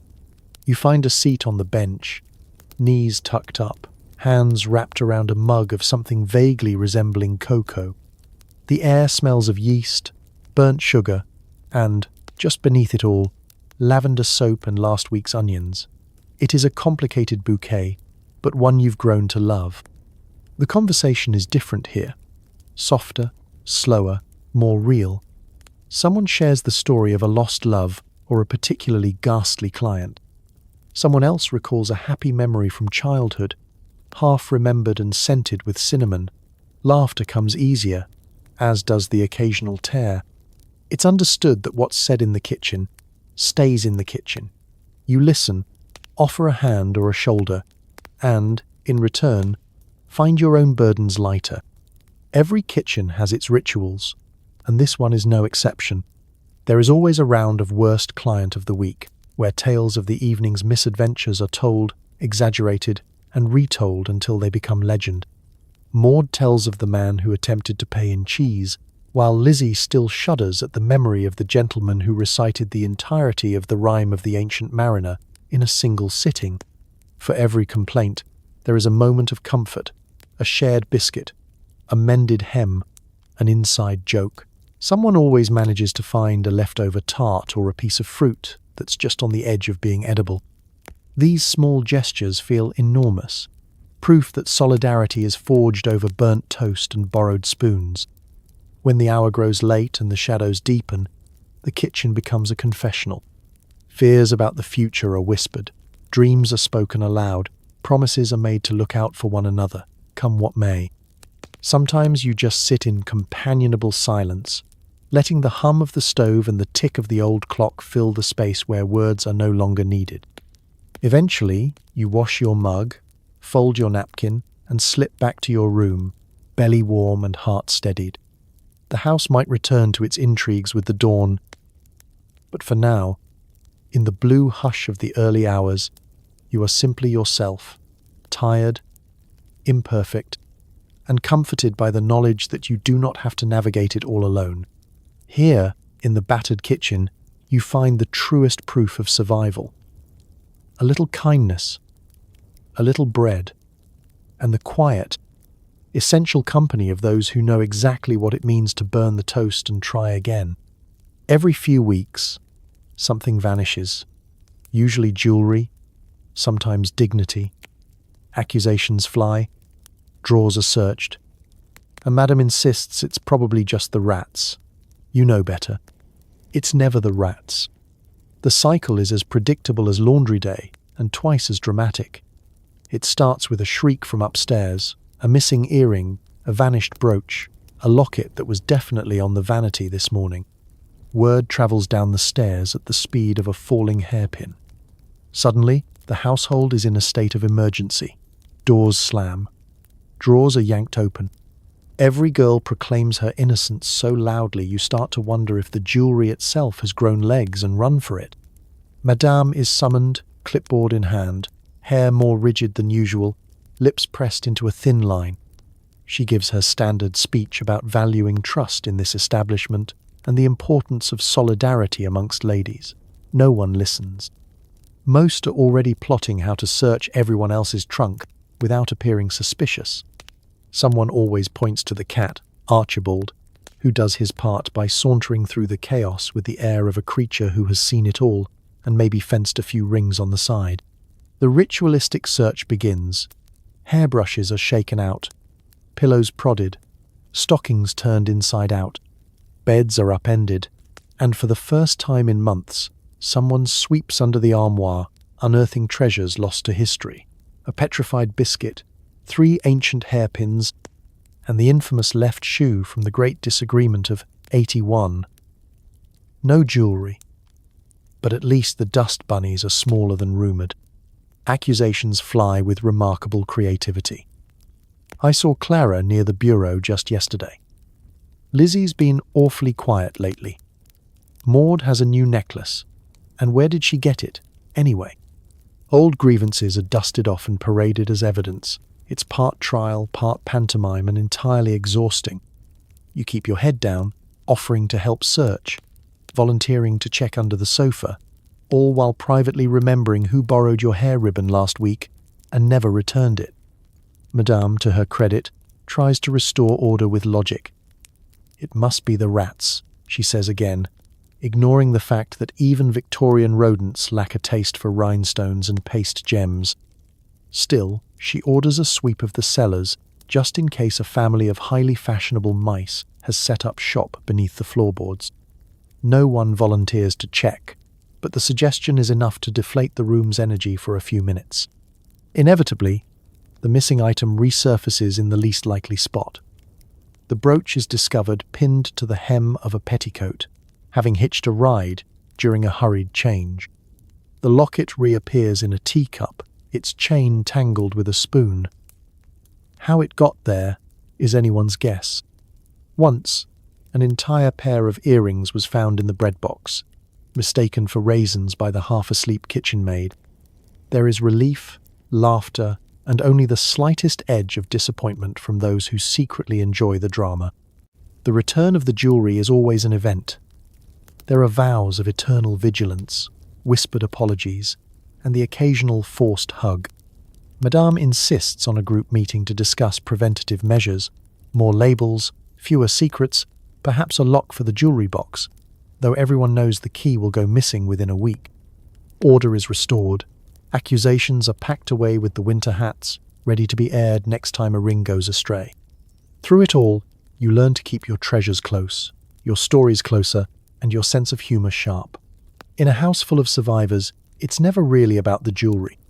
It's about trust, territory, and the endless swirling dance of camaraderie and competition. And so, the cycle spins on. The drama, the search, the sigh of relief when nothing is truly lost but a little bit of peace and a lot of patience. In the brothel, every missing bauble is just another excuse to gather, accuse, forgive, and forget until the next time something vanishes into thin, perfumed air. The local constable drops by for a chat and maybe a bribe. You offer tea, listen to his endless stories about gout, and try not to let him see the illegal gins stash under the floorboards. It starts with a knock, a particular, practiced knock. Never hurried, never loud. It's the sort of knock that says official business but with a heavy undertone of and possibly unofficial benefit. You recognize it instantly and feel the household tense, each girl tucking away her more flamboyant jewelry, Madame smoothing her hair and pinning on her most diplomatic smile. The constable's visits are a brothel tradition, as regular as laundry day and twice as uncomfortable. He arrives in a uniform that's seen better decades, helmet perched at a rakish angle, and a moustache that rivals any viscount in the guest book. His expression is practiced neutrality, but his eyes always scan the room for anything out of place, or, more accurately, any opportunity for supplemental income. He's greeted like a slightly disreputable uncle. "Constable Jenkins." "What a surprise," Madame intones, as if she hasn't already brewed the strongest tea and produced a plate of the best, least stale, biscuits in the house. The girls are summoned to make small talk, offering compliments about his shiny buttons and asking about his latest escapades with the City Council's Lost Cat initiative. Once seated, the constable launches into his favourite monologue, his personal battle against the gout, delivered in harrowing detail, complete with unsolicited tips about mustard plasters and dietary restrictions. You smile and nod, holding your teacup just so, hoping he'll finish before the steam reveals the telltale whiff of the forbidden gin stored beneath the very floorboards his boot rests upon. Bribes, of course, are never mentioned aloud. There is a delicate ritual to these things. Madame produces an envelope with the subtlety of a stage magician, slipping it beneath a napkin or tucking it into his overcoat as he departs. In return, the constable assures her that all is well, that the brothel is remarkably well behaved for such an establishment, and that any complaints from neighbours about nocturnal singing or mysterious deliveries can be conveniently forgotten. The conversation always hovers on the edge of awkwardness. The constable tries to appear fatherly, offering advice about safety. Watch the alley after midnight, some unsavoury types about, and sometimes slips into gentle threats, reminding Madame of the paperwork he's obligated to file if he hears of any disturbances. You nod, pour more tea, and think wistfully about how much simpler things might be if police work paid enough to keep the peace without the pageantry. Sometimes, he brings up the law in abstract terms, as if discussing weather patterns. "Vice squads, you know. They're always keen this time of year," he says, glancing meaningfully at the fire grate. "But I've told them you lot are nothing but a harmless tea party. There's laughter, a touch too loud, and everyone raises their cups as if toasting to plausible deniability.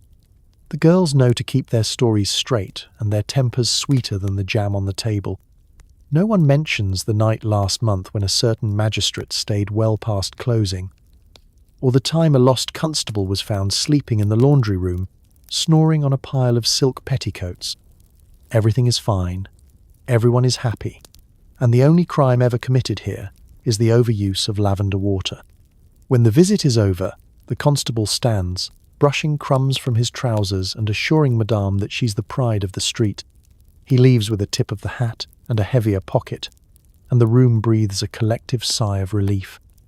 The gin is safe, the business is safe, and the status quo is preserved for another week. Because in the Victorian brothel, dealing with the police is less about law and more about negotiation, patience, and perfecting the art of awkwardly polite small talk, one cup of tea, one bribe, and one gout anecdote at a time. Feeling ill? Too bad. Sick days mean a chilly cot, chamomile tea, and the lingering suspicion that you're faking it. Your roommate promises to check on you, then promptly forgets until she needs your best garter. You know the feeling well, the scratch at the back of your throat, the tickle in your nose, the creeping certainty that your bones have turned to pudding. You mention your symptoms over breakfast, and the reaction is swift. You're banished to the infirmary, a grand term for a box room with a view of the neighbour's laundry and a collection of blankets that never quite lose the scent of mothballs and boiled onions. The cot is legendary for its discomfort. It sags ominously in the middle and squeaks with every shift, as if haunted by the ghosts of failed recoveries. The window sticks, so you're forced to choose between stifling air or a draught so sharp it could slice cheese. Madame supplies you with a mug of chamomile tea, lukewarm, faintly herbal, and always slightly gritty, as if the kitchen staff has never quite figured out how to strain leaves from water. Illness in the brothel is not a private affair. Everyone has an opinion about your symptoms, about the best remedy, about whether you're truly unwell or simply dodging laundry duty. The older girls swear by turpentine on sugar cubes, a dose of gin with lemon, or the ever-popular hot brick in the bed method, which is exactly as pleasant as it sounds. Someone tries to smuggle you a pastry, but it disappears before reaching your bedside. You hear giggling in the hallway and suspect the younger girls are placing bets on when you'll be up and about again.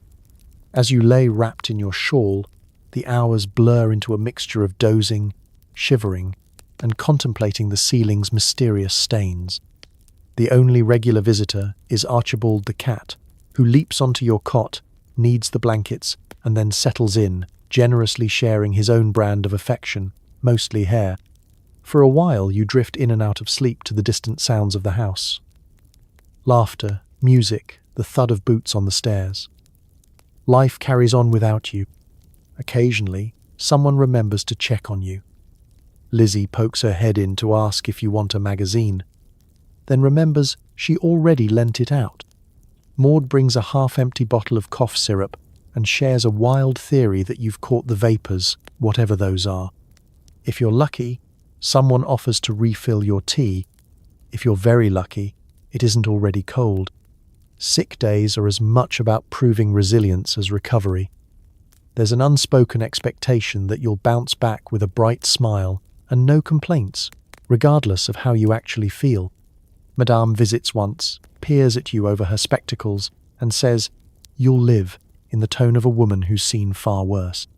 Then she disappears, muttering something about lost productivity and the price of lemons.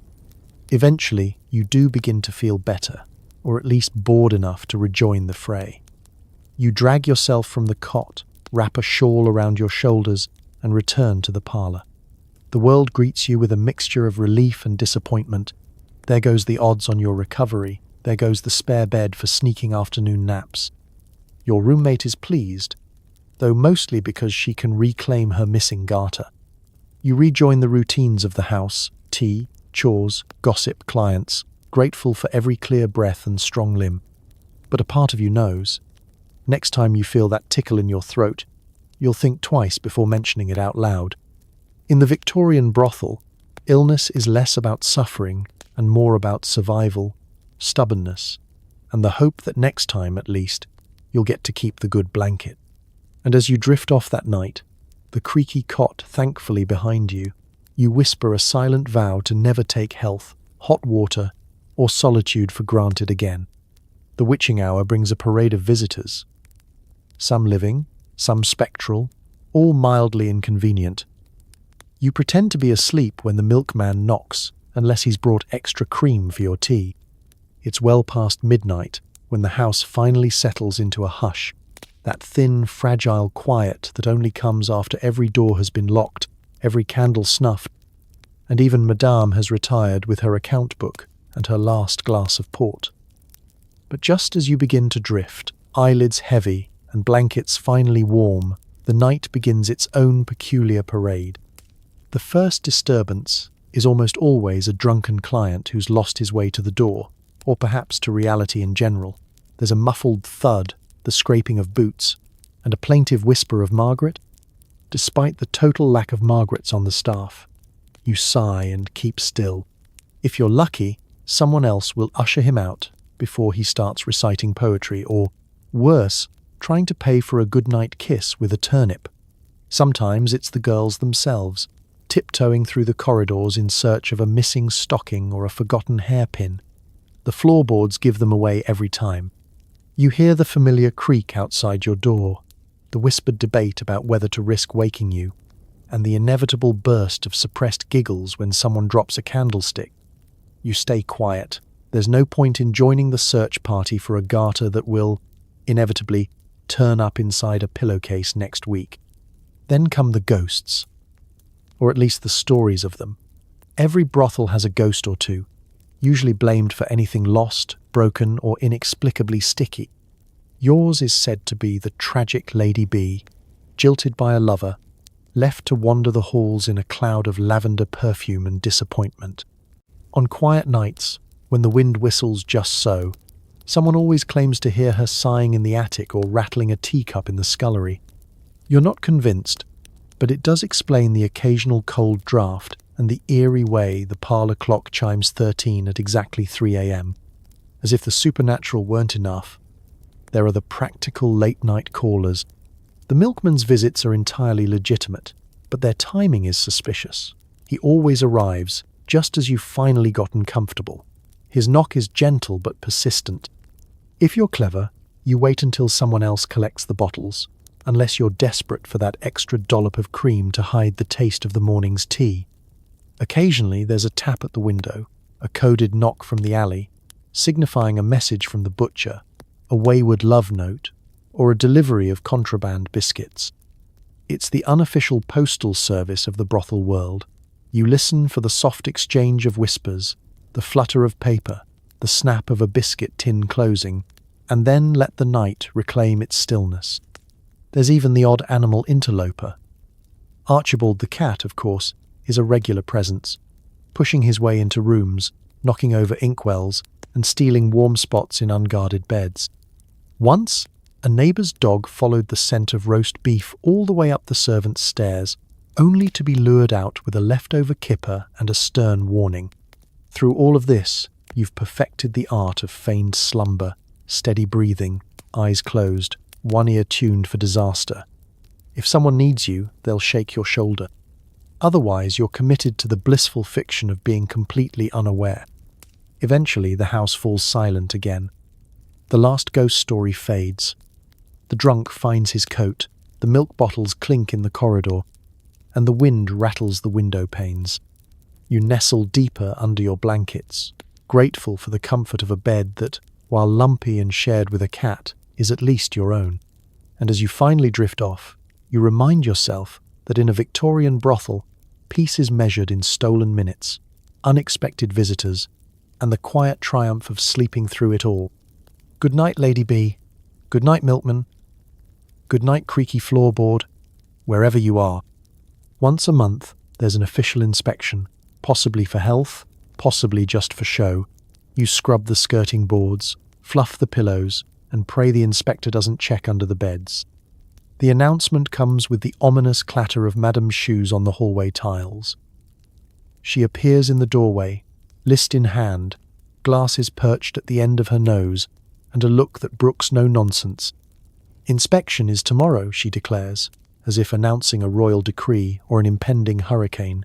The effect is immediate and profound. Conversation dies, cups clatter back onto saucers, and everyone who isn't already standing finds a reason to be somewhere else. There is a military precision to brothel cleaning day. Assignments are handed out. One girl is dispatched to sweep the stairs, another to dust every surface that isn't nailed down, and a few that are. Someone fetches the vinegar and old newspapers for polishing the mirrors, a Victorian ritual that leaves everything smelling like pickled regrets. You get the dubious honour of skirting board duty, which means a day on your knees with a rag and a bucket of water the colour of weak tea. You start at the front parlour, humming for morale, and try not to count the number of dust bunnies that have acquired names and personalities over the years. Madame stalks from room to room, overseeing operations with the keen eye of a general. "No corners missed," she says, tapping her clipboard for emphasis. "And remember, the inspector will run his finger along every surface. There are rumours that last month's failure was due to a single cobweb in the drawing room, or perhaps to the unfortunate incident involving a biscuit under the piano. No one is quite sure, and no one wants to ask. The bedrooms are next. Sheets changed, pillows fluffed, blankets folded into military-grade triangles. You discover 3 lost hairpins, a dried rose petal, and the top half of a love letter in your bedding. Someone claims to have found a small fortune in coppers beneath her mattress, though the house cat later claims responsibility for that stash. There is always the question of what to do with the things that can't be cleaned, the slightly ominous stains on the hallway carpet, the mysterious spot on the parlour ceiling, and the lingering scent of cheap perfume that resists all attempts at banishment. The bathroom is a battlefield. It's amazing how quickly 10 people can undo an hour's work. Soap scum appears from nowhere, towels multiply, and the drain seems determined to rebel against the laws of plumbing. You resort to desperate measures, boiling water, carbolic soap, and a silent prayer to the household spirits that the inspector's sense of smell is less than acute. When everything is as spotless as collective effort and minimal resources allow, the final preparations begin. Flowers are arranged in the front hall to distract from the faded wallpaper. Windows are opened just long enough to swap out the stale air, then slammed shut before the neighbours can peek in. The girls change into their inspection best. Clean aprons, tidy hair, faces scrubbed and powdered to within an inch of their lives. Then comes the waiting. The inspector's arrival is always late and always dramatic. A flourish at the door, a cough to announce his presence, and a notebook produced with a theatrical sigh. He tours the house with the solemnity of a cathedral dean, peering behind curtains, poking at upholstery, and sniffing at the tea. You follow at a respectful distance, hoping he doesn't decide to move the wardrobe or lift the corner of the carpet. By the end, everyone is exhausted, hearts pounding, knuckles raw from scrubbing. The verdict, when it comes, is delivered in the tone of a disappointed schoolmaster. "Not bad," he says, scribbling a note. "Room for improvement. You all exhale as one. It's over, until next month anyway." As night falls, you collapse onto your bed, grateful for the luxury of rest and the knowledge that, for one brief day, the brothel has been cleaner than a chapel on Easter Sunday. And as you drift off, you vow to enjoy the peace, at least until the first muddy footprint appears on the freshly polished stairs. Between the noise and the nightmares, you dream of a future beyond the brothel, perhaps as a stage actress, or a writer, or even the owner of a rival establishment with slightly better wallpaper. It's late at night, and the house is finally quiet. You lie awake, staring at the ceiling's crumbling plaster, counting cracks instead of sheep. The tick of the old clock marks time, slow and steady. It's in these blue-grey hours, with the hush of distant city noise drifting in through cracked windows, that your mind wanders away from the routines of cleaning, dodging, smiling, and mending. Tonight, you imagine taking the stage, spotlight warm on your skin, applause crashing around you like the surf. You picture yourself in velvet and pearls, no corset laces biting, no stockings to darn, no house rules enforced with a clipboard. In this version of the future, you deliver your lines with perfect timing, earning bouquets, never wilted, and adoring glances from critics who've never once asked you to play Greensleeves on a broken piano. On other nights, you fantasize about becoming a writer, pouring your stories, your secrets, all your wry observations onto the page. You envision a desk by the window, quill in hand, a cup of hot tea beside you that no one will steal. Your tales are bestsellers, read by ladies and lords alike, and you never once have to clean skirting boards or pretend to be fascinated by fox hunting. There's a publisher in the dream who nods, wide-eyed, as you recount the wild, untold sagas of brothel life. You change the names, naturally. Even in fantasy, discretion pays. Some nights, your ambition is practical. You run the numbers in your head. How many coins saved? How many tips tucked away? How much lace pawned for a rainy day? The plan. Open your own house. A rival establishment where the tea is always fresh. The clients are always charming, and the wallpaper never peels. You'd hire only the cleverest, kindest girls, pay them double, and invent new rules. Mandatory naps, music after midnight, and absolutely no hatpin-related injuries. Of course, you're not the only one with dreams. The kitchen is full of plans whispered over burnt toast and midnight tea. Maud wants to marry a sailor and see the world, or at least Margate. Lizzie plans to open a milliner's shop, convinced she can revolutionize the bonnet industry with a little more ribbon and a lot less common sense. Even Madame sometimes sighs over her ledgers, muttering about a quiet cottage by the sea and days spent gardening, free from the chaos of lost jewelry and surprise police visits. Daydreams are essential. They're what carry you through the grind of chores and chatter, through the gossip gauntlet and the 3 p.m. rush, through sick days and special requests and the endless parade of moustaches. Without them, the brothel would be just a box of beds and faded curtains, not a launch pad for future stage stars and secret novelists. You keep your dreams close, folded like love notes at the bottom of a drawer, brought out on the hardest days. Maybe you'll make it as far as the West End, or get your name in the papers. Maybe you'll just find a little patch of happiness, some corner of the world that's yours, unshared and unsupervised. Or maybe, just maybe, you'll start small. A new hat, a clever letter, a fresh coat of paint in your little room. As the night deepens and the world grows softer, you hold tight to your dreams, no matter how unlikely or ridiculous. Because in this life, hope is as vital as breath, and with enough hope, and perhaps just enough coin, anything, even escape, is possible.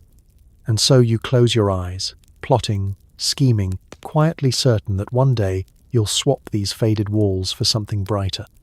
If nothing else, your next place will have wallpaper that actually stays on the walls.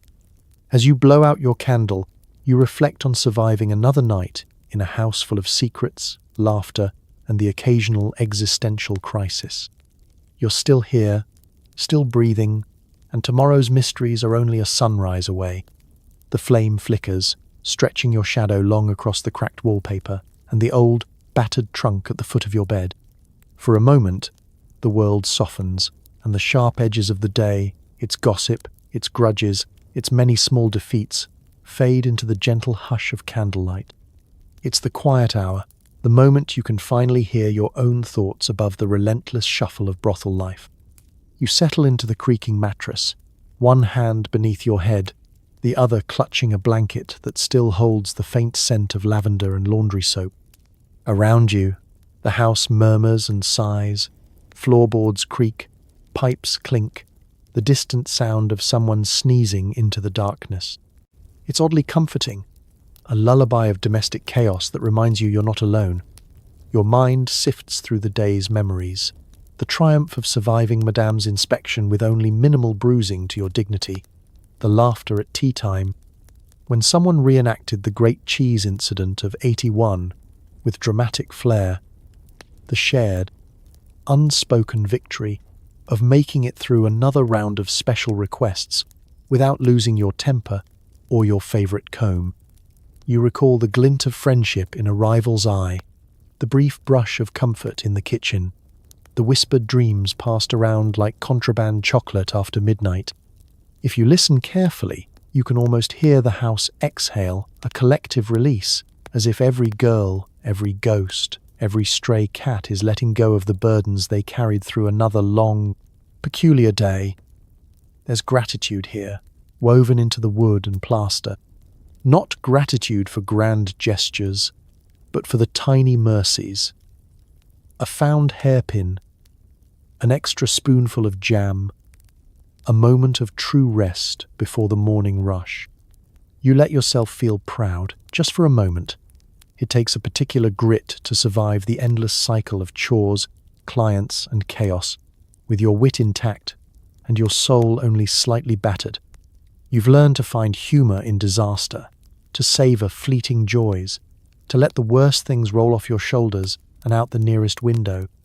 Maybe you didn't choose this life, but every day you choose to meet it with resilience, a stubborn sense of self, and, when possible, a clever remark.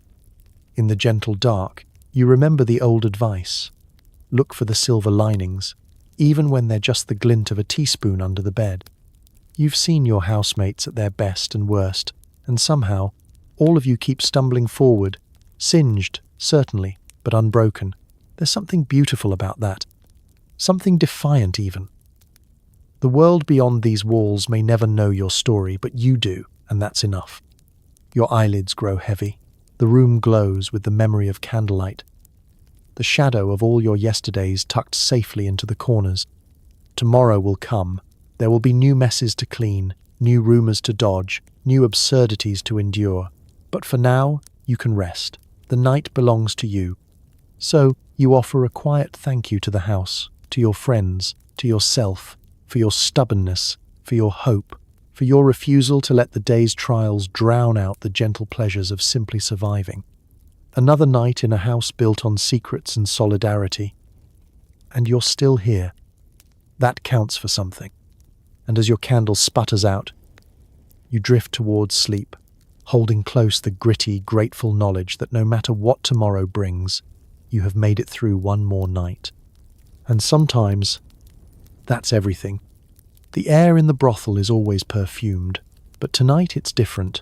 A mysterious, musky aroma wafts through the halls, halfway between expensive French import and something the cat dragged in. Whispers swirl about a secret admirer with deep pockets or possibly an empty bottle refilled with gin and wishful thinking. You try to track the scent, only to find the trail leads straight to Madame's poodle, now sporting a suspiciously floral aura. It begins in the twilight, as lamps are lit and the house transforms from sleepy chaos to evening theatre. You notice it first on the landing, a heady fragrance that doesn't belong, rich, strange, with a lingering note of citrus and mischief. The others catch it too.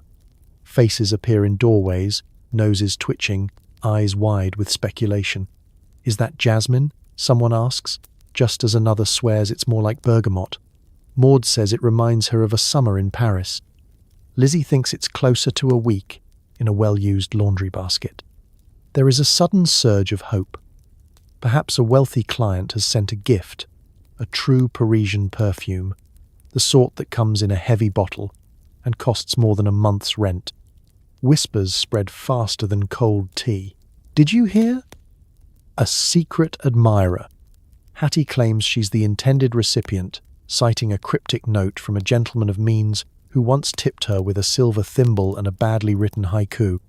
Madame overhears and frowns, muttering about keeping standards and no more anonymous parcels, not after the pigeon incident. Determined to solve the mystery, you embark on an impromptu investigation.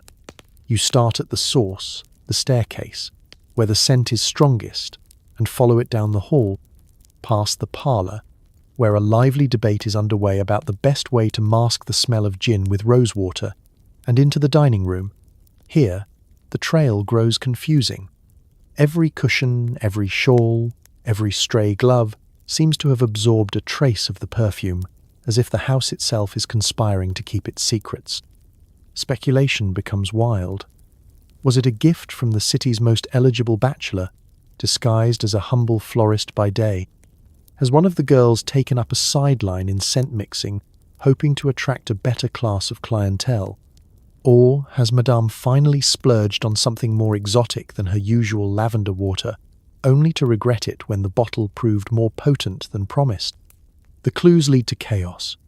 Someone claims to have seen Archibald the cat rolling in a powdery pile of petals on the kitchen windowsill.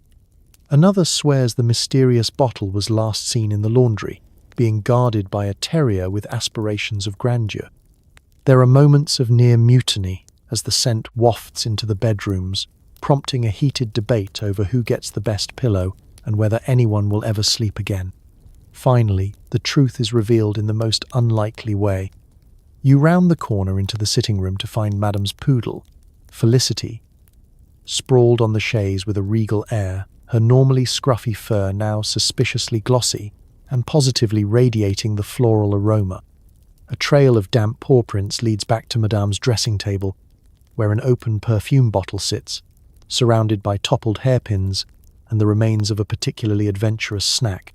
Laughter bubbles up, equal parts relief and disbelief. Madame storms in, sees the poodle, and groans. She has expensive taste, that one, more taste than sense.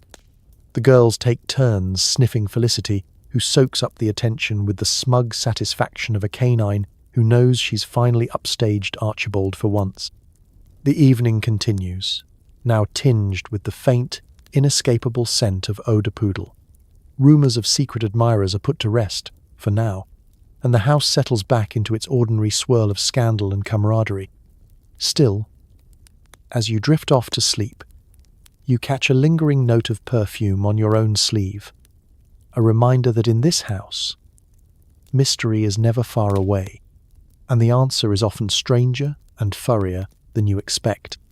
You make a mental note to keep the perfume locked away from the pets.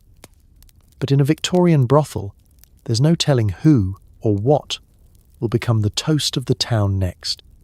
No one survives a brothel dinner without mastering etiquette, the correct way to bow, the subtle art of dodging lecherous glances, and how to keep a straight face when Lord Ashcroft mistakes the fish fork for a hairpin.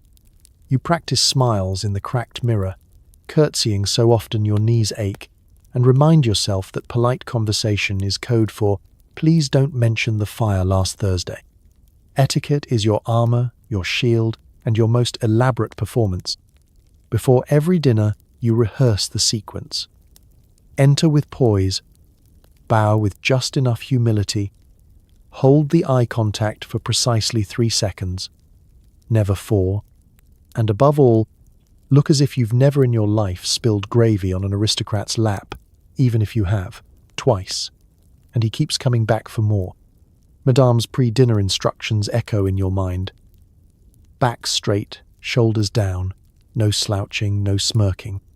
If a guest offers his arm, take it gently, unless it's Sir Gregory, in which case, pretend to sneeze. You've learned to rise from a chair without toppling a teacup or losing a hairpin. You can curtsy so smoothly now that you could probably do it in your sleep, which, on some nights, you nearly do. The dinner table itself is a minefield of etiquette and absurdity. The cutlery alone is a full evening's challenge.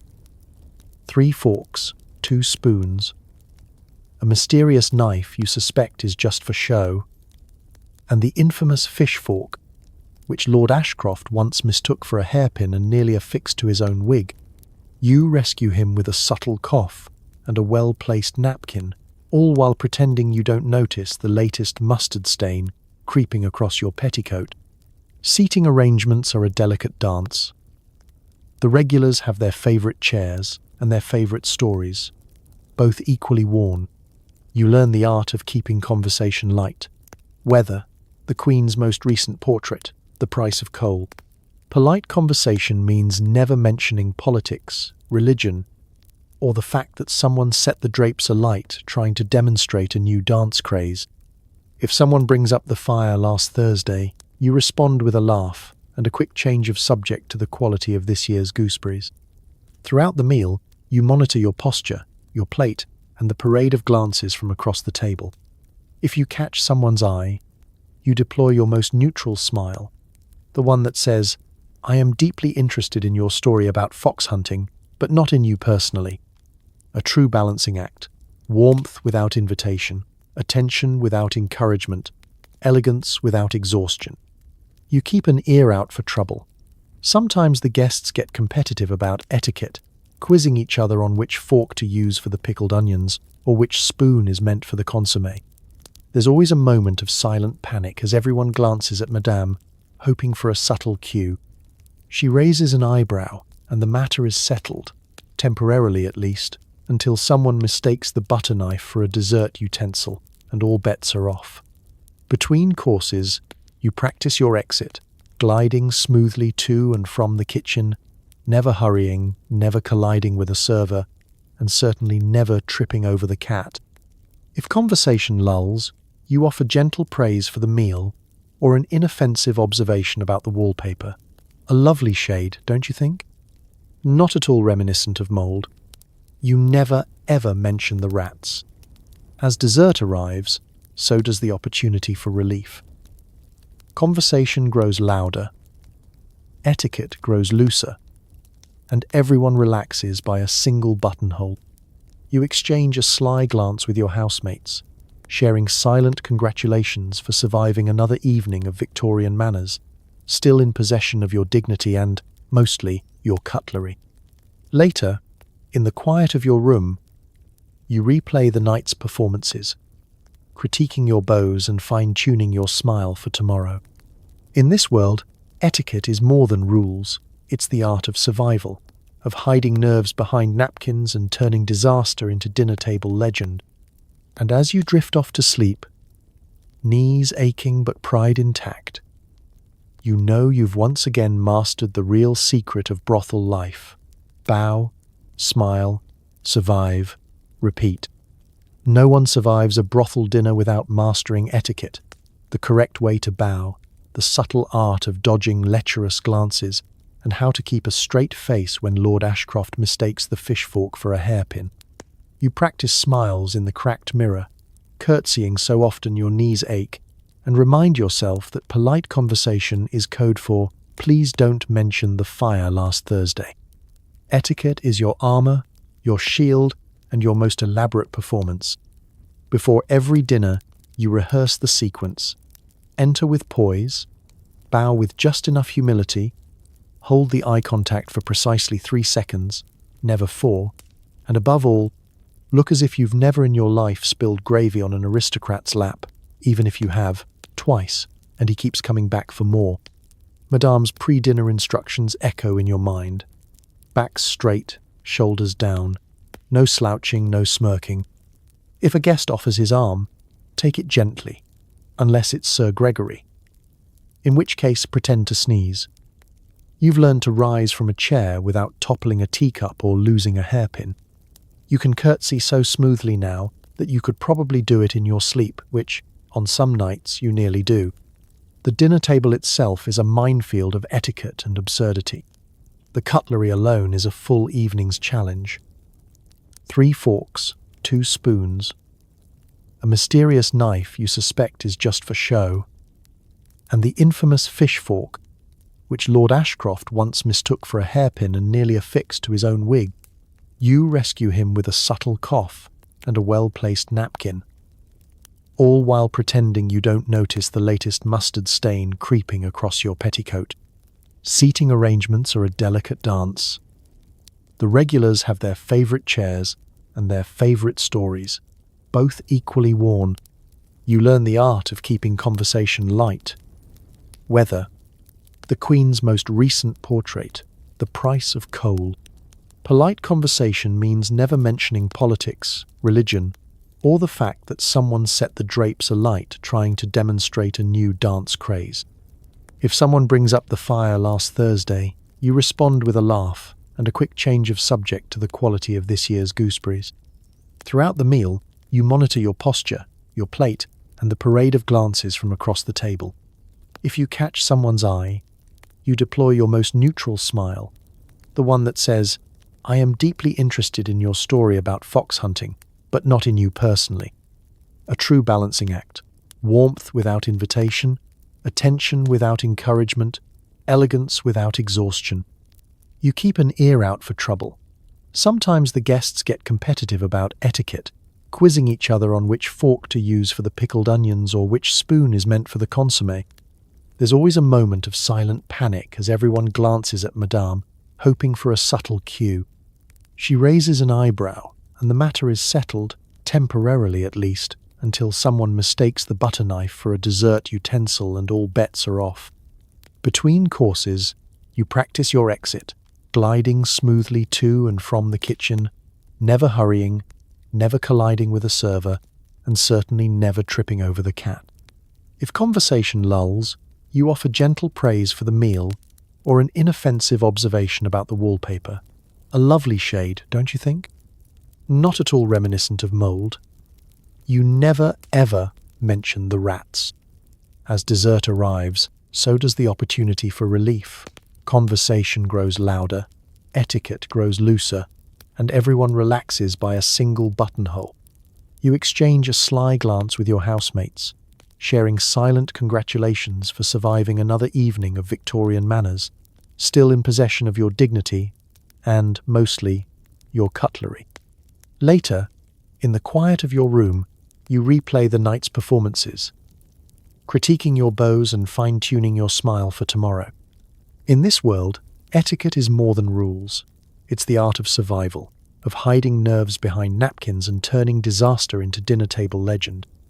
And as you drift off to sleep, knees aching but pride intact, you know you've once again mastered the real secret of brothel life. Bow, smile, survive, repeat. It's a truth universally acknowledged that every Victorian brothel is one stray sleeve away from spontaneous combustion. With candlelight flickering everywhere, hallways, boudoirs, even under the stairs, the air smells faintly of melting tallow and anxiety. You learn to sidestep puddles of wax, douse suspicious embers, and say a little prayer every time someone announces a themed costume night involving feathers and open flames. The evening always starts innocently enough. You light your bedside candle with practiced care, shielding the flame from any errant breeze and tucking loose ribbons safely out of the way. But candlelight, for all its romance, is a jealous companion. It clings to your skirts, beckons your sleeves, and lies in wait for the smallest lapse in concentration. There is a reason everyone in the house moves with a slow, careful grace after dark. Not elegance, but survival instinct. You soon discover that wax finds its way into every nook and cranny. No matter how careful you are, it drips onto doilies, puddles on the stairs, and hardens into mysterious lumps beneath the parlour carpet. There is always a contest to see who will step in a fresh puddle first, tracking sticky tallow across the house and muttering curses worthy of a sailor. Maud once slipped, caught herself on a velvet curtain, and brought down half the window dressing. The curtain was saved, but her pride took weeks to recover. Fire drills are a thing of legend.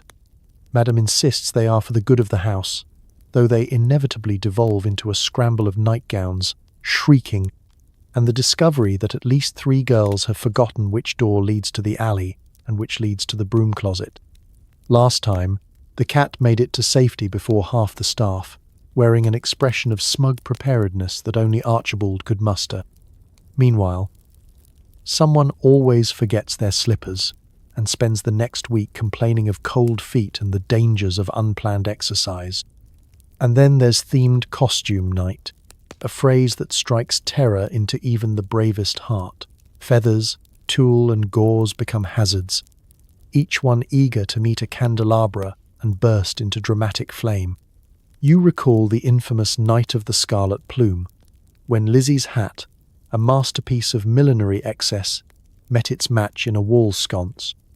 The resulting chaos included a scorched fringe, a ruined pudding, and a new rule: no hats larger than your head, and absolutely no flaming cocktails. The house is filled with relics of near misses: singed petticoats, scorched curtain edges, and a curious patch of wallpaper behind the piano that's been papered over at least 3 times. Each mark tells a story of overzealous candle snuffing, of love letters read too close to the flame, of whispered secrets illuminated by a single, dangerous spark. Yet for all the risk, candlelight is the house's heart. It flatters even the sleepiest faces, smooths out the rough edges of wallpaper, and turns the ordinary into the enchanting. You master the art of carrying a candlestick with poise, balancing it so the wax falls away from your fingers and the shadows dance just right across the room. Safety, of course, is a community effort. Everyone knows where the sand bucket sits, and each girl has a practiced hand at smothering embers with a tea towel. If someone yells fire, the response is immediate and oddly well choreographed, as if you've all rehearsed for just this moment. because, in truth, you have. As you blow out your own candle at the end of the night, you take a moment to be grateful for another day without incident. No singed eyebrows, no ruined costumes, and only a few minor wax stains to show for your troubles. Tomorrow will bring more candles, more near misses, and with any luck, another story to tell. Because in the Victorian brothel, survival means knowing when to bow, when to run, and, most importantly, when to keep the feathers far away from the open flames. So, as tonight's candle finally gutters out, let's take a moment to honour your journey through one thoroughly absurd night in a Victorian brothel. You survived corsets, courtesans, candle wax, and the never-ending parade of eccentric clients, armed with nothing but quick wit, questionable hygiene, and a heroic resistance to small talk. You navigated parlours filled with perfume and peril, tiptoed past midnight ghosts and judgmental cats, and managed not to faint during Madame's weekly health inspection. You learned that, for all the romance history tries to paint, most Victorian nights were less about velvet seduction and more about dodging laundry duty and hoping your stockings didn't vanish mysteriously before breakfast. But as strange and uncomfortable as it all was, it was also a testament to resilience, a reminder that people have always found ways to laugh, dream, and endure, no matter how impossible the circumstances.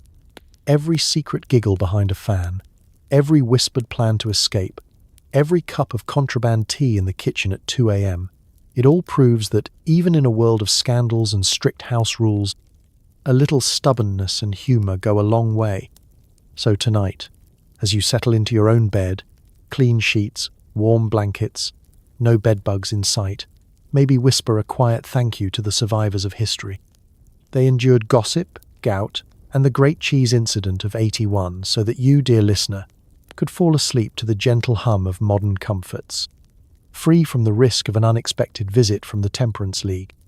Because history may be bizarre and uncomfortable, but it's also proof that people are endlessly inventive, unfailingly ridiculous, and just stubborn enough to get through the night. Rest well, dream easy, and remember, you wouldn't last a night in a Victorian brothel, but you can sleep easy knowing you don't have to try. Good night.